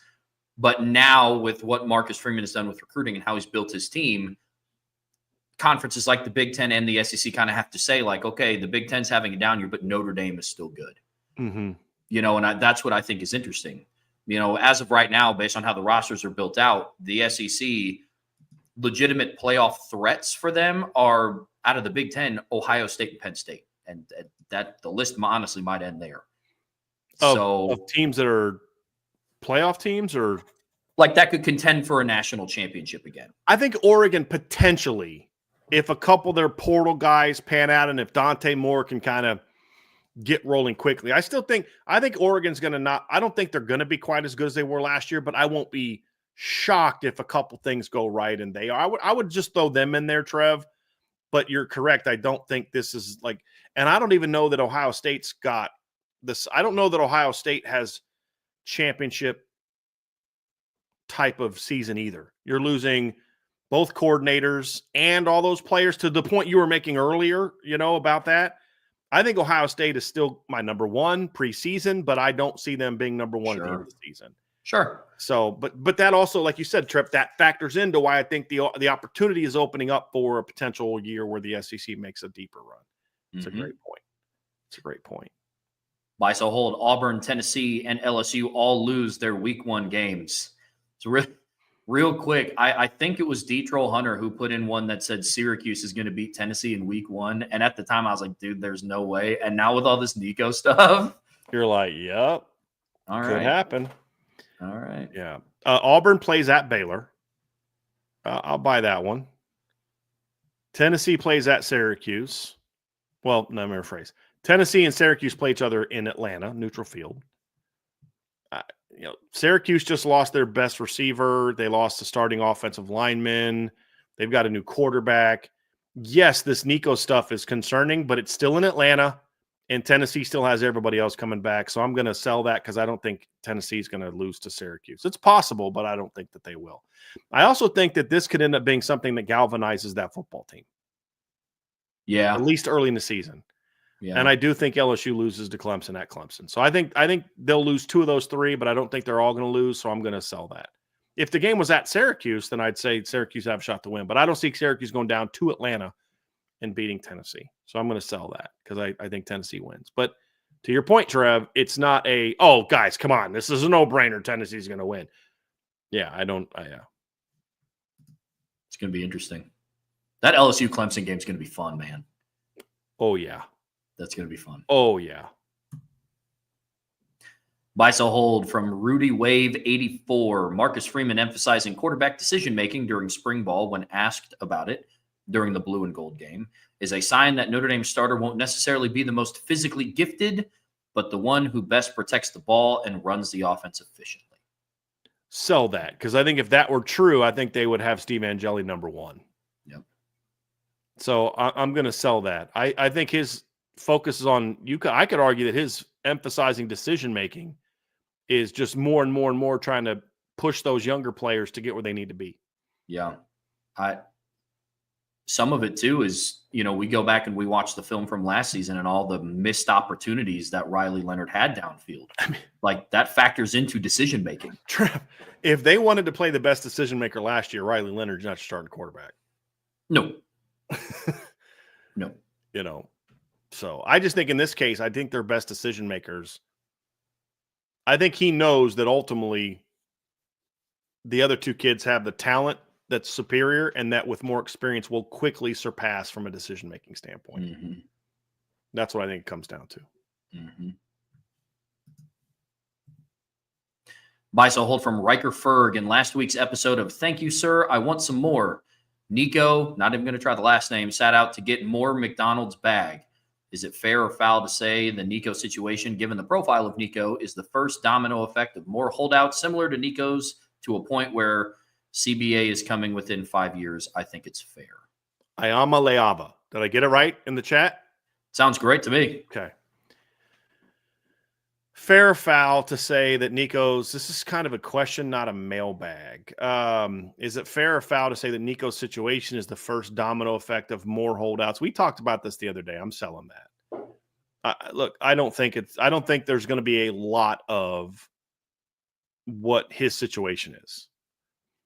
I think that what he is doing in just the general principle of I want more money or I'm transferring happens all the time. That's happened last year. It's happening this year. It happens all the time. Where when you get to holdouts refer to I'm not going to play. I'm not going to practice. I'm not going to report to camp. I don't think that's going to happen, because what ends up happening is once you start a season, you lose all your leverage. I think that's what the Nico, if anything, the Nico situation makes it less likely for holdouts. Because I think what you're seeing is college coaches being like, hey, try that here. That's not happening. There's not a position on the Notre Dame football team where a kid could go to Marcus Freeman in August and say, hey, coach, listen, I know the game's a week away, but if you don't pay me more money, I'm not playing against Miami. There's not a position on your football team where you're going to say, wow, that sucks. You're putting us in a tough bind, but we're going to pay you because we can't win without you. There's not a single position on the football team where that's true. Not one. So he's going to say, okay, fine, go sit. And let's see how NFL teams feel about, how you handle this situation. And by the way, the money that we did agree to pay you, we're not paying you because you're not living up to your end of the bargain. Yep. So I don't think we're going to see a lot of that, partly because of how Tennessee handled it, and partly because of the fact that he's become a bit of a pariah that a lot of top teams don't want. Like, hey, man, this is not going to go as well as you think it's going to go. So I'm going to sell that. Yep.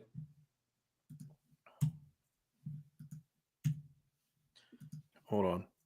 Let's go in the opposite direction. There we go.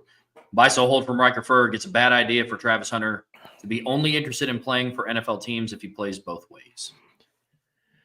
I understand what he was saying, but he went crazy with that comment. Yeah. Like, if I don't get to play both ways, I'm just not going to play football anymore. Like, it's kind of like, dude, A, who do you think you are? Number one. Number two, like, do you want to play for a long time? Or, like, this isn't college, brother.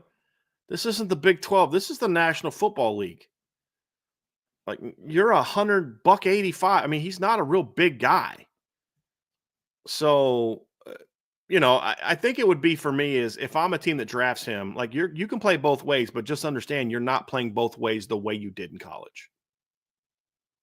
You're not, because like Deion played both ways at times in the NFL, I believe. I'm going to look up Deion's stats. I believe Deion had some production in the pass game. I could be completely misremembering that, Trevor, but I'm pretty sure that Deion had some.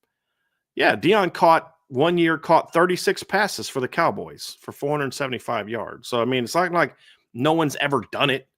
Right. But Deion wasn't playing receiver this volume that Travis did in college either. So I'd give him a shot to do it early, but he'd have to understand you're not playing it full time. You're going to play this position full time and that position part time, because this is for us to win, we got to play 19, 20 games. And also, we're investing X amount of dollars into you for a long-term thing. We're not going to try to have you burn out in 2 or 3 years. That just doesn't make any sense. But I don't think it's a bad idea for him to want to try to play both.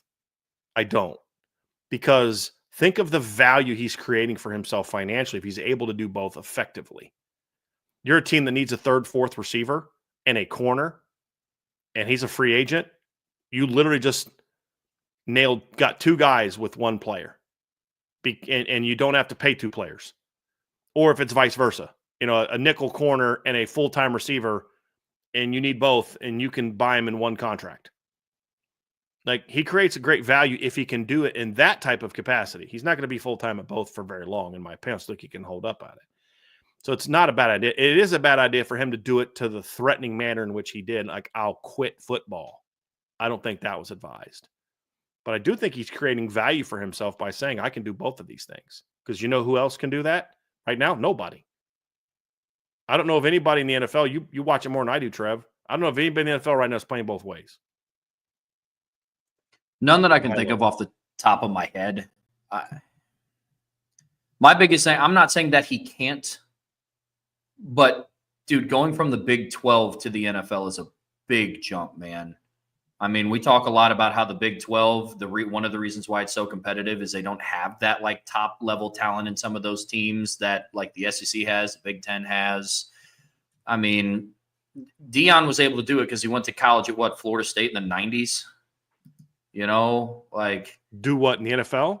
Yeah, like, I think that prepared Deion more so than what it did for Travis. Like, I go and look at the landscape of, like, where he's projected to go. Let's say Travis goes and plays for the Browns. That means twice a year you want to, on defense, line up against DK Metcalf or George Pickens, and then on offense you're lining up getting guarded by Joey Porter Jr.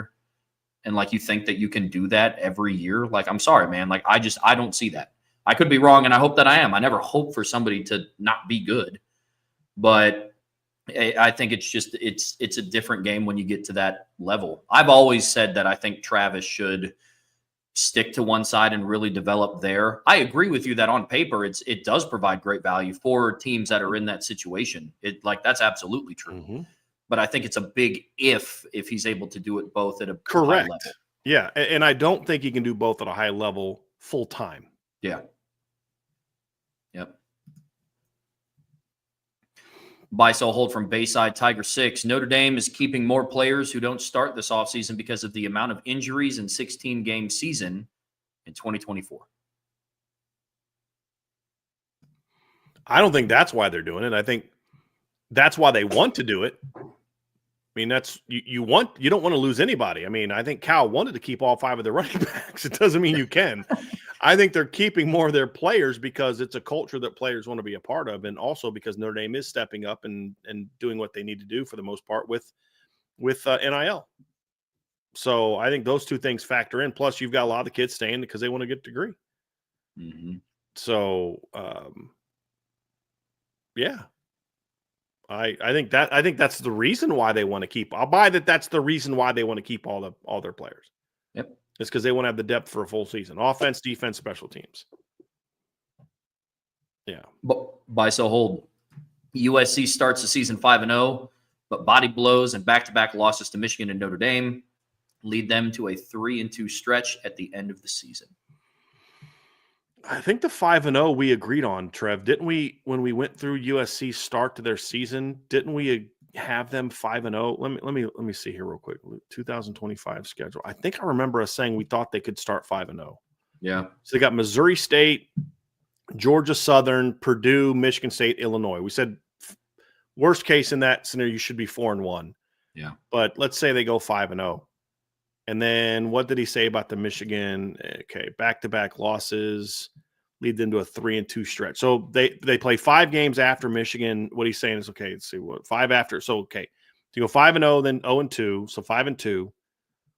And then 3-2 down the stretch. At Nebraska, at Oregon, home against Iowa. Yeah, that I think that could lead to a 3-2 stretch even if they're 6-1 at that point in time, because at Yeah. Nebraska and at Oregon are 2 tough games. Mhm. I think it's imperative that they are able to be undefeated coming in to play Notre Dame.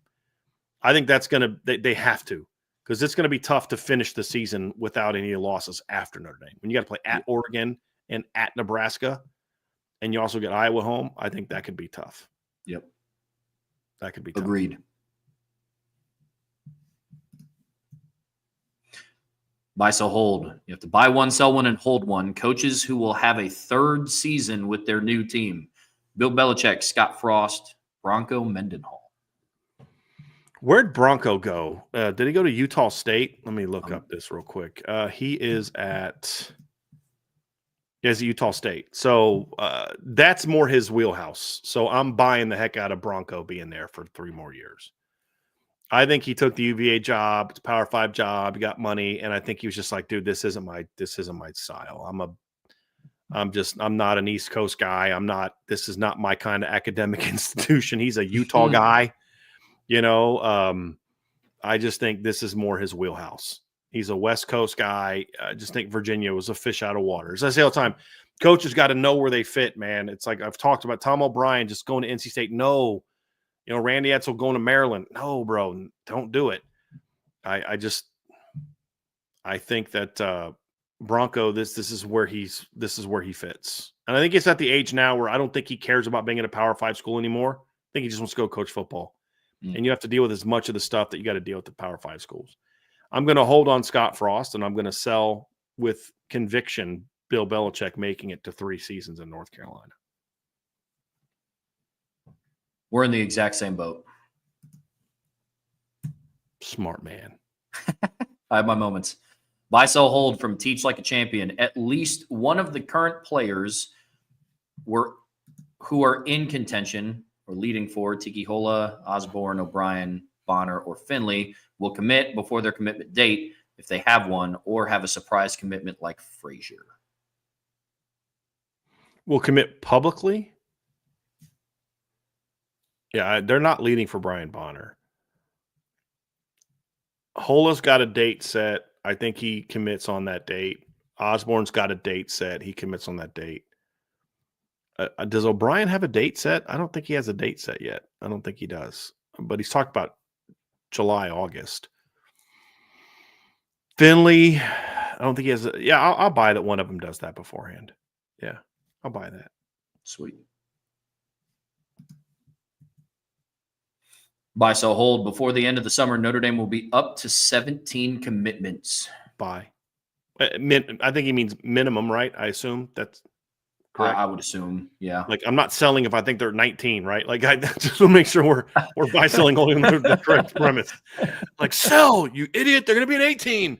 I think he means at least 17 is where I'm going to go with this one. I'll buy that one. As of April 16th, the quarterback that starts week 1 at Miami, barring injury, will start the rest of the season.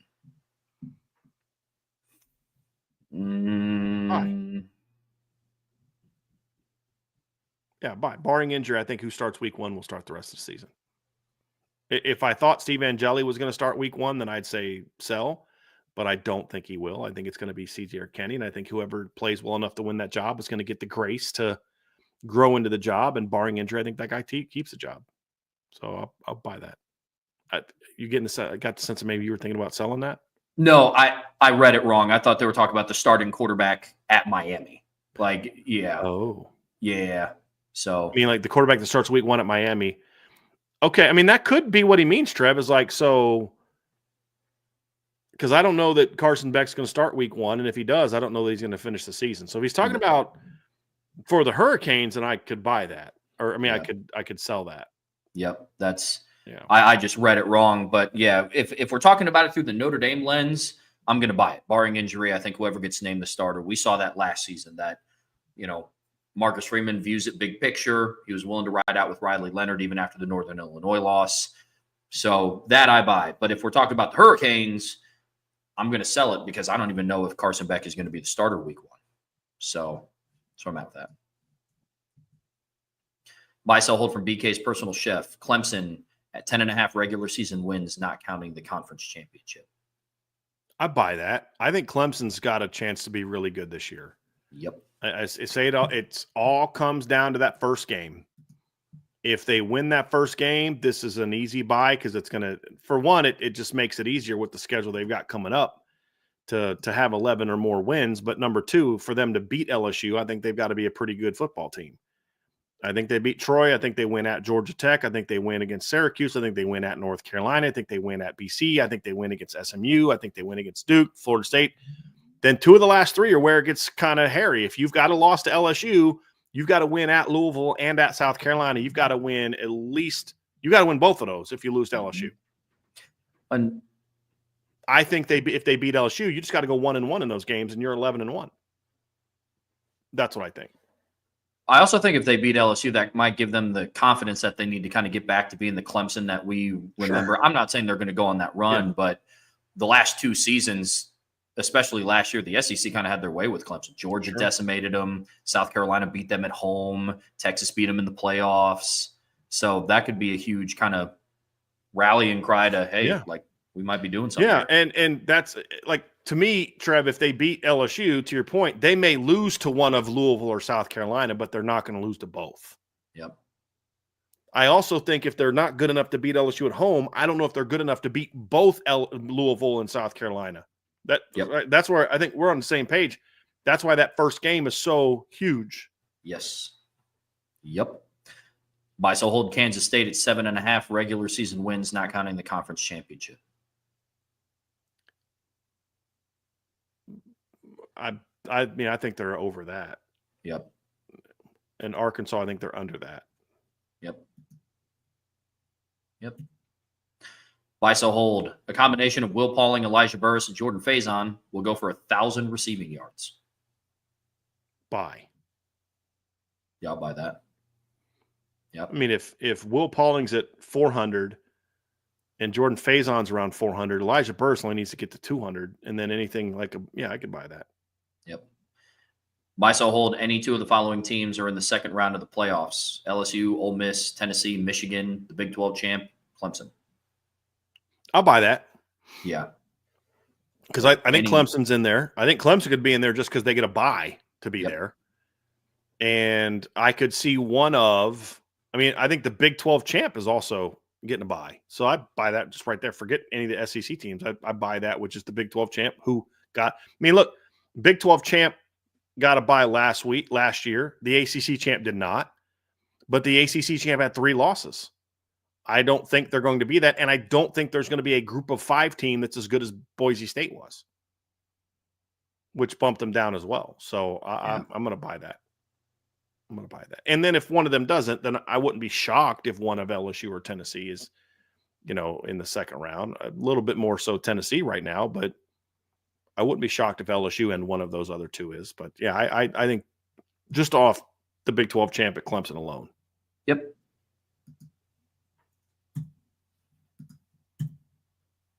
Buy, sell, hold from Domer Grizz. Jason Onye's ceiling this season is All-American. Sell. I think Jason Onye could be a really good player for Notre Dame this year. I think we need to pump the brakes on the All-American talk right now. Like, let's just let him be a really good player first. Let me see him get past game 6 first.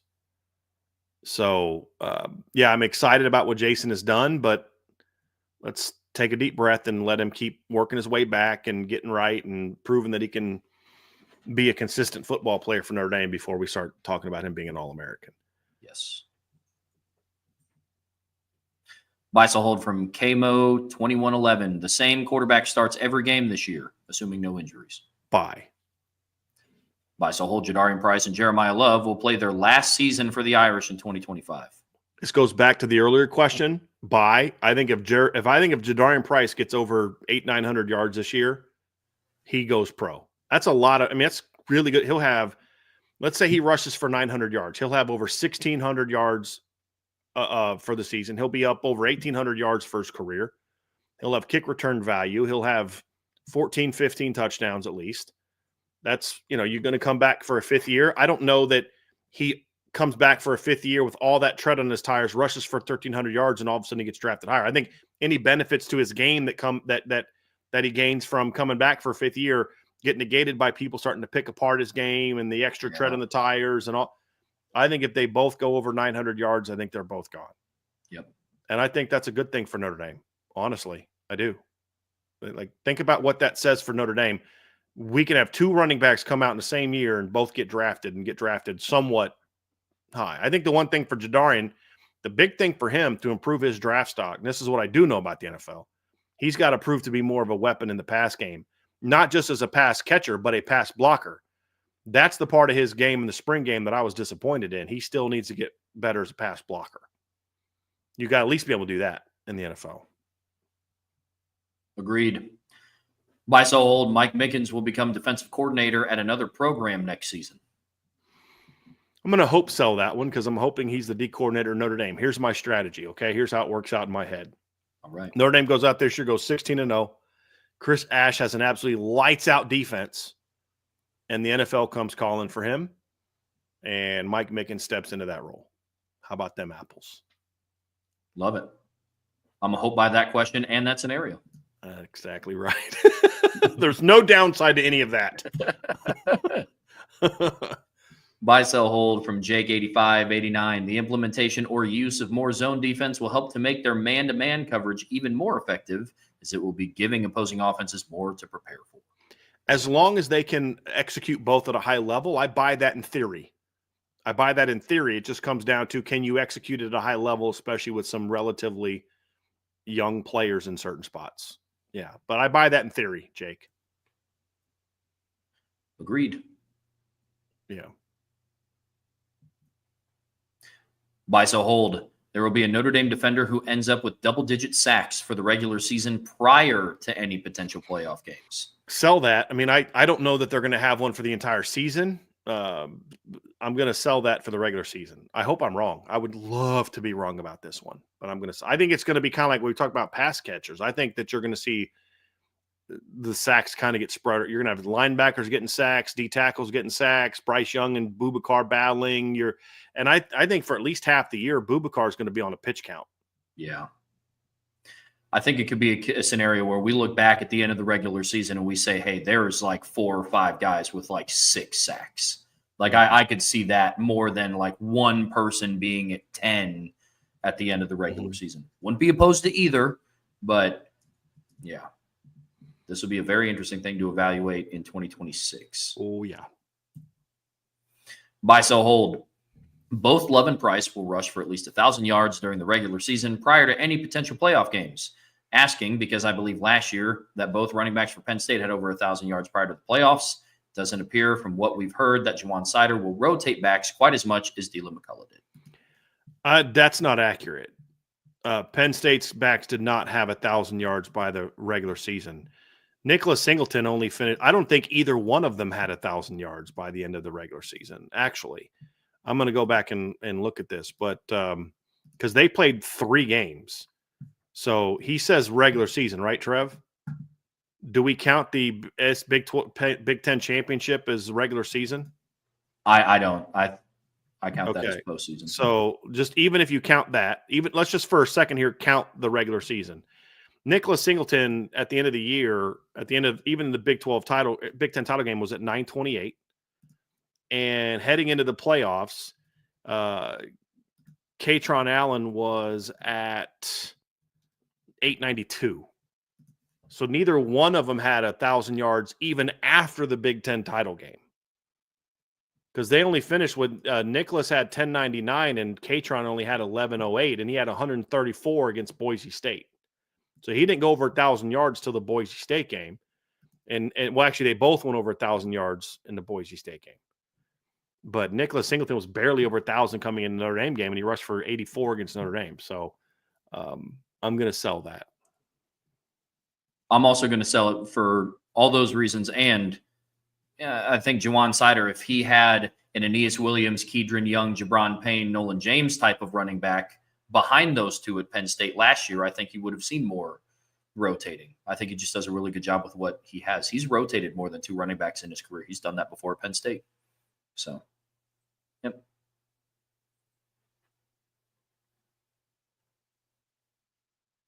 Buy, sell, hold from Aiden Benami. Gregory Patrick is an official honorable IB Gold Club member and a legend.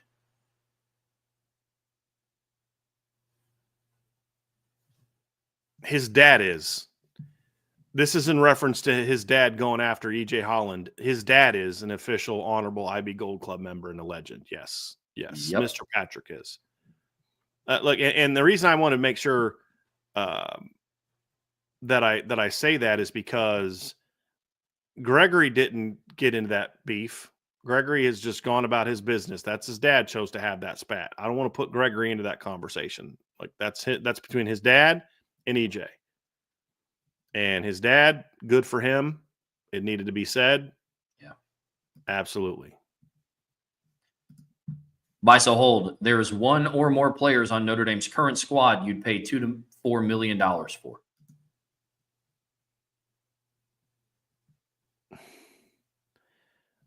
I'm still going to be popular. I'll probably sell that. I don't know that there's any player that I would pay $2 to $4 million for in college football. So, yeah.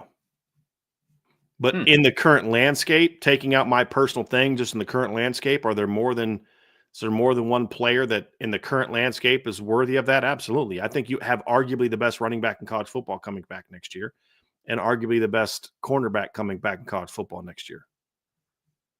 So, yeah, and if I had to pay in the current landscape, if it took me $2 million to get Malachi Fields in Notre Dame, then I'd probably do that. Yep. Yeah, probably do that. Yeah, I in a perfect world, that's just, to me, that's just not. Yeah, I mean, ideal state, I get where you're coming from. In today's landscape, yes, I'm absolutely paying $2 to $4 million for multiple players on Notre Dame's team. Yeah. Buy, sell, hold from Gary L. Tennessee is galvanized over the Nico saga, and they go 10-2 or better and play in the SEC championship. It's possible. I mean, they had some big losses from last year. They still have some talent coming back, though. But I mean, they lose their two top receivers. They lost 3 starting offensive linemen. They lose their starting quarterback. They lost their 1,000-yard receiver. They lost James Pierce, who was super talented. Was banged up a lot last year. They also return a lot in the secondary, return a lot of linebacker. I mean, they've got some talent coming back as well. They've got some talented young players. They got the Chris Brazell guy they got from Tulane last year. He's coming back now. You've got Mike Matthews, who's a very talented young receiver. So, he's a good player. You got some decent players at tight end. You're going to need some of your young players probably to step up at receiver. But I don't know a lot about Jake Merklinger. I just don't. I loved George McIntyre coming out of high school, but, I think he's a true freshman. And he's skinny. I don't know that he's ready to take over that role and go 10-2. I think Tennessee will have to keep their options open for a quarterback, and I think that if they can get good quarterback play, then I think this is possible, Trev. I just don't know if the quarterback play is going to be good enough with the schedule they play also, because that's another part of it too. I mean, Tennessee doesn't exactly play like a cakewalk schedule. I mean, they got to play at Syracuse, they got to play Georgia at home, at Mississippi State, home against Arkansas, at Bama, at Kentucky, home against Oklahoma, at Florida, home against Vandy.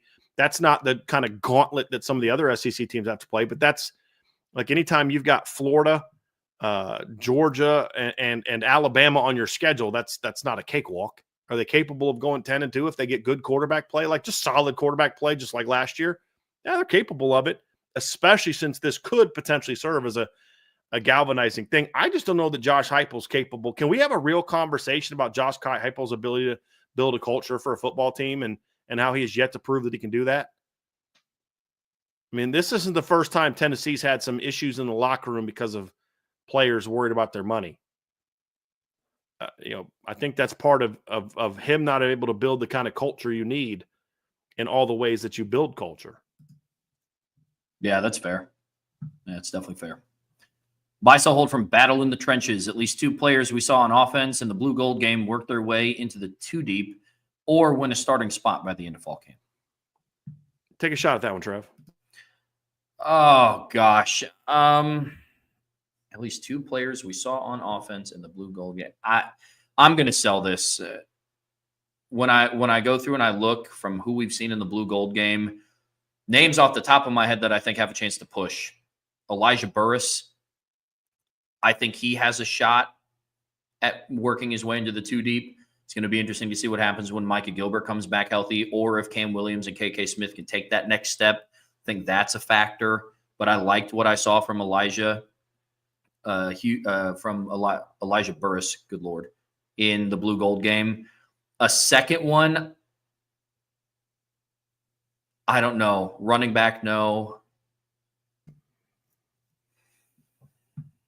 Offensive line, no. Yeah, I got to sell that. I can only think of one, if I'm being honest. I could be forgetting somebody off the top of my head. So at least 2 players we saw on offense in the blue gold game work their way into the 2 and win a starting job spot by the end of the fall camp.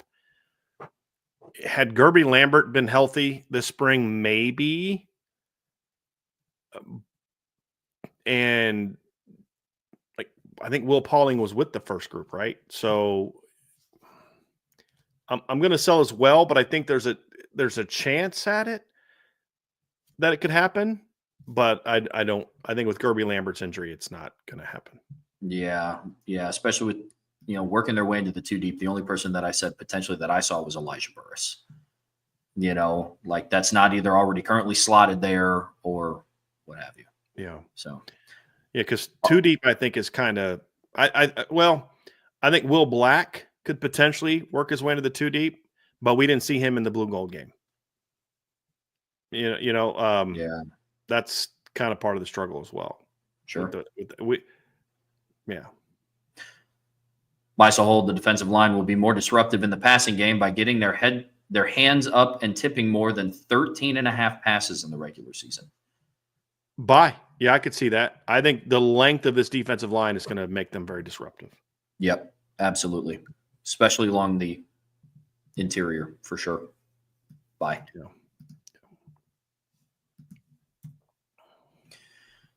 Buy so hold again from Battle in the Trenches. Due to the depth of talent at linebacker and D-line, no Notre Dame linebacker has over 50 solo tackles or 80 total tackles in the regular season. Sell. I get where you're coming from, but I think that's a hard sell. Jack had 55 last year. Drake had 40, and that's his first year as a starter. And he had 78 on the season. So I definitely think Drake gets over 80. I think he's the guy that gets to 50 solos, especially with the way that I think we're going to see less blitzing from the linebackers, which limits your tackle potential. But I think there's a better chance there's 2 guys with over 50 solos than none. I don't know that that's going to happen either, but I think there's a chance that 2 guys go over 80 than none. In the regular season? Yeah. Yeah. I just think of the way that they're going to play defense this year. I do. Yeah, I think we're going to see the linebackers be used more to make tackles. That's where it comes from for me. Because in the past, it was safeties, and then D-line made a lot of plays. And the linebackers, when you blitz the way as much as they blitz linebackers, you're blitzing them out of – they're able to be effective, closing gaps, but they're just not going to make as many tackles. Sure. And I think they're going to let their linebackers run to the ball more. I think part of the thing about playing with wider techniques is you're trying to funnel the run game back inside. Who are you trying to funnel it to? Linebackers. True. So I think that has a lot to do with it for me too, Trev. Is that right there? I got you. And I feel better about the 80 than the 50, but I could certainly see that. Buy so hold. Notre Dame wide receivers will combine for over 27.5 receiving touchdowns in the regular season. Sell. The receivers, sell. I'll be thrilled if they have 28 passing touchdowns total. Because if the receivers have, say, 27, you're going to get 5 to 8 from the tight ends. You're going to get 3 or 4 from you're not talking like 35, 40 touchdown passes. You're getting close to 40 touchdown passes in the regular season. Jimmy Clausen in his phenomenal 2009 season passed for 28 regular season touchdowns. So that was total. Yeah. Just receivers, I'm definitely selling that one. Yep. I'm with you.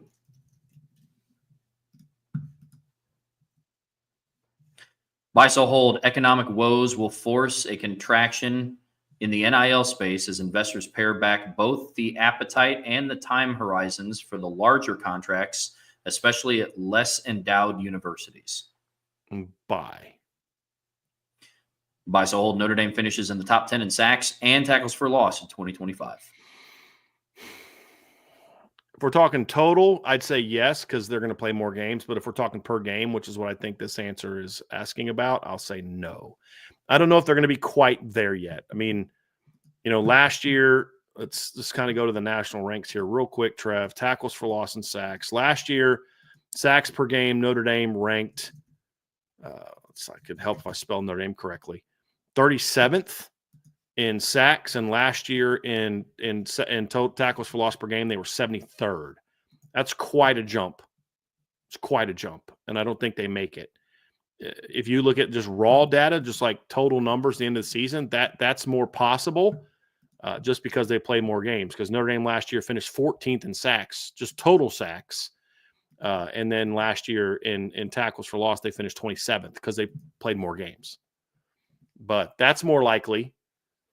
But per game, no, that's a big, big jump. And I just don't know that the structure of the defense is designed to create that many disruptives. That's where I'm at. So, same page, Trev? Absolutely. Okay. Well, you know what? That's in the buy, sell, hold. But I got something that I got to say here real quick. I want to wish a happy 70th birthday to my father. He is currently on the golf course listening to my show with my nephew, Zachary.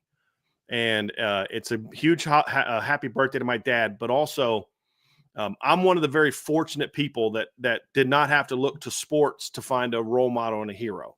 I didn't have to look to politics, to movie actors. I had one at home that was there for me every single day of my life. Through the good times, the bad times, when we had plenty and we had nothing.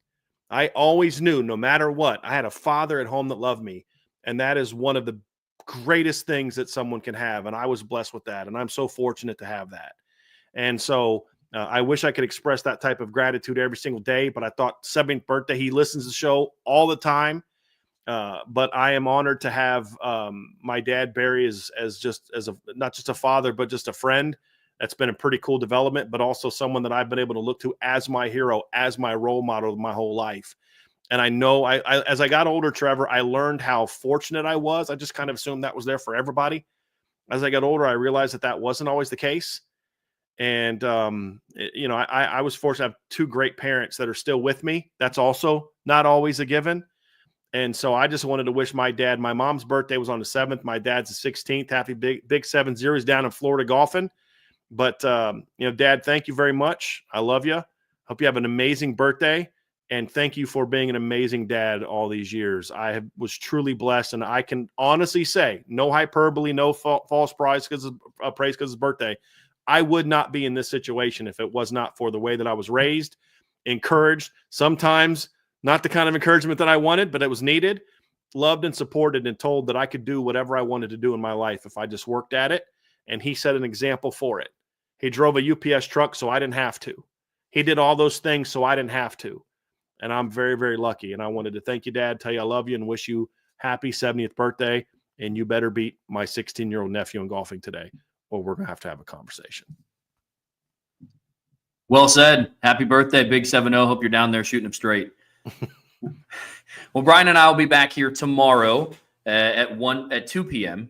And we are going to continue some of the offseason talk and continue kind of putting a bow on Notre Dame's spring offseason as they transition into the summer and then fall workouts down the road. But before you get out of here today, folks, please be sure to hit that like button, hit that subscribe button, hit that notification bell, share this podcast with your friends and family. Anybody that you know loves Notre Dame and college football as much as you do. But as always, the best way to support what we do here is subscribe to the premium message boards at boards.irishbreakdown.com. So until tomorrow at 2 p.m., that's Bryan. I'm Trevor. We'll see you back here very soon on the Irish Breakdown Podcast.